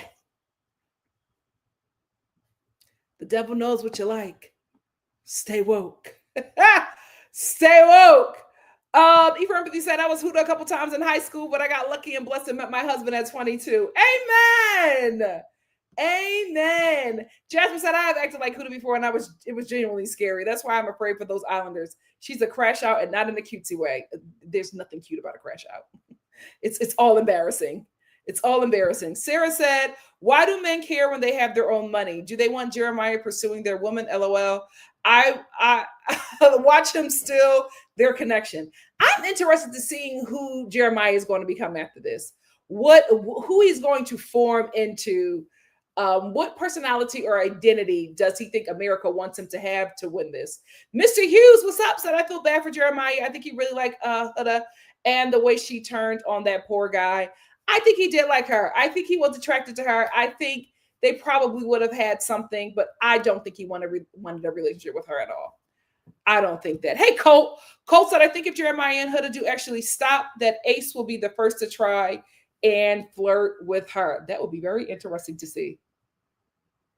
Because that will bring another shift into that villa.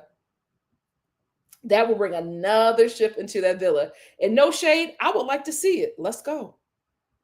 Let's go. Yes, Kaylee, I want to see what's going to happen moving forward. I want to see. Yeah, Austin or Taylor is going home tomorrow. Austin and Taylor are going home tomorrow. Miyagi said, I don't know that. They should really look at their social media before bringing them on. Oh, you didn't know that about Austin? I think it's still there. I think it's still there. I knew about it before the show aired because like a day before the show aired, like it was all of these videos on my timeline because I was watching like a lot of Love Island content. And all these videos on my timeline was about Austin. And so I just went to his, like, they were just talking about it, but nobody was like letting us know what it was. And so I just went to his page to like just check the repost, and I was gagged. It was like, you can't, like, it was beyond racist, the stuff that he was saying, like the stuff that he didn't say it, but the stuff that he shared to his followers. And I'm like, this is a public platform. I was actually so surprised that a young person would even think like that in 2025. There's no excuse. There's no excuse. Those videos were horrible. And I was actually shocked. Well, not shocked, but I'm like, TikTok be violating, people for the smallest thing. I can't believe that they allowed that content on their app, but that's what he was sharing. So him sharing that lets me know that's his belief, and the people who follow him believe the same thing. So he's having a hard time in that villa because he is not around people that he likes or sees as human. That's his issue. And that's the issue with like a lot of races, especially concerning Black people and people of color. They do not see them as human or do not see them being valid outside of service work and sex work. That's it. That's it. Well, because Austin hasn't, listen, if we didn't know about Austin's TikTok, we wouldn't know. Like, we would think that he's a cool guy. He is a great deceiver. So why would they remove him? Why? His TikTok shares were great. There's nothing of him saying or doing these things. We know this is how he thinks. These are his beliefs. There's no footage of him saying those things that he believes or doing the things that he believes. That's why he's still there.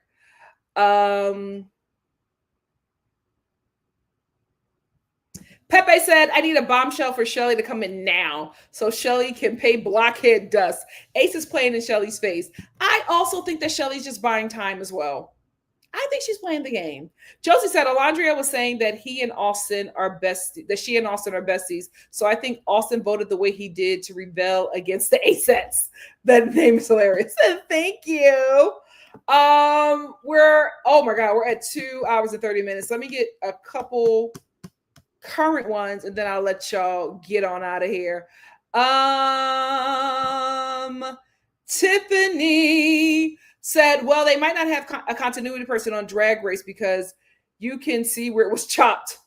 The drink levels are different. Hair is out of place, standing in different spots, and audios are weird. Listen, with shows like this that move that fast, not talk about Drag Race, talk about Love Island, you're going to get some mess ups. Things are going to be choppy. They move very, very fast. But for the speed that they move and the content that they push out, they are doing a phenomenal job. A phenomenal job. They are eating. Esther B. Vita 2011 said, Huda gives me Darcy. Yes.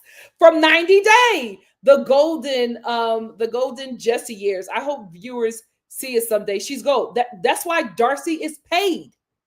The TLC got her all kinds of contracts. They're not letting her go. And I think that's going to be the same thing with Huda. If she gets the right team, the fact that she signed with an agency before entering the show lets me know she's not thinking clearly. Effie said, movie night is going to be crazy, especially when everyone sees how many times Huda. That's her favorite word, because she was saying that about Jeremiah, child. She was saying that about Jeremiah. Yeah, he was looking for her out, but he was looking for her out. He wanted out in a smoother way. Jasmine said, oh, who to sign with an influencer talent agency? I hope it doesn't. Terrible. Oh my God.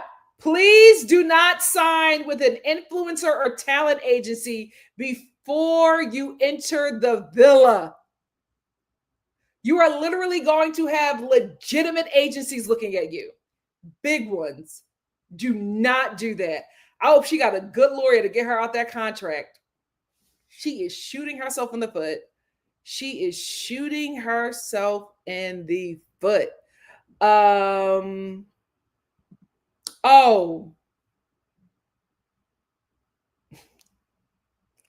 Just nasty.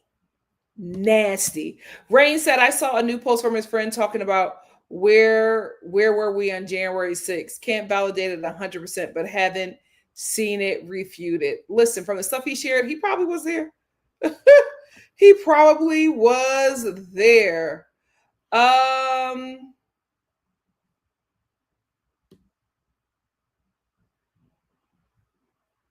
Pepe said, the amount of Austins that are walking amongst, especially in the workplace, the way I had to purge my social media after November 5th is no joke. Listen. It's a scary place. Rain said, not going to hold you. He's very typical Midwest racist, in my opinion. Some things a little off and they're weird, but they come off as harmless. Assume everyone's a problem. Ciao. Absolutely, family Chantel. Absolutely. Thank you guys for finally getting it. This girl is reality TV gold. Busy said, I hope Huda's family is just as unhinged so that we can get a show from them. They could be the next Kardashians. If y'all don't like her, you're going to have a terrible time. She's about to be everywhere. Well, I don't know how soon she's going to be everywhere because signing with the wrong agency could mess you up in this industry. Miss Brown Sugar said, OMG, yes. Huda both looks like Darcy a bit and moves like her too. She's great. Great TV. We're going to end with Brittany. Brittany said, I think Huda already had that in the works because she does fitness content. But I hope they're able to get her bomb deals after the villa. I hope that she's able to get out of that contract. I got to be honest with you. UTA is not going to circle her for long. They are not going to circle her for long. And you know what? Honestly, if it's an influencer agency, it's not theatrical. So she may be able to sign with UTA as well and just use that other agency for like influencer things. However, I don't know how cool UTA is going to be with being a second choice agency. They might want all of her, access to all of her. So we will see. I wish she would have never done that. I wish she would have never done that. I was going to end, but I saw this from Ruth. Ruth said the way Huda reacts, she's crazy. To think that's love. Although Jeremiah effed up, he's willing to all sucked up. He's willing to let her go. Absolutely. Here's the thing: Huda has a child, and America does not like them together. That's all Jeremiah needs. He can't say he doesn't want to be with her because he doesn't want to be a stepdad or date somebody who has a kid, but he can say America is seeing something that, we don't see, so let's just explore. Easy out. Easy out. Easy out. Yeah, I don't. This is the thing. If UTA is okay with it, she absolutely could, because influencing is not theatrical. It's not TV. It's not film, and it's not commercials. So she might be able to work that. However, again, I don't think UTA is going to be okay with being a second choice agency and not having access to her brand deals and things like that. And also, it depends on what kind of contract she signed with this influencer agency. I also want to say this. I would never sign with an influencer agency if you want to break into the entertainment industry legitimately. Now, if you just want to be an influencer, absolutely. But if you have TV and film aspirations, I would not sign with an influencer agency. Those contracts are hard to get out of, child. Hard to get out of. And they make those contracts very hard and very difficult because they know you don't know the business. I wouldn't do it. I wouldn't do it. They can if they want to. We'll see. We'll see, but I wouldn't do it. Good night, everyone. Thank you, Kaylee. Kaylee said good night, chat. Thanks, Nikki, for the lives. Good night to all. I love you guys. Thank you for joining me on this hilarious ride that is Love Island. Thank you for all of your opinions, whether you agree with me or not. I love the conversation that we are having, and I just enjoy what we're doing here. Thank you so much for liking and subscribing. Please make sure you like this video before you leave. Thank you for getting your girl to 16K. It's been a journey. I appreciate all of the love and all of your opinions, whether I agree with them or not. See you tomorrow. Have a good night. Bye. Oh, a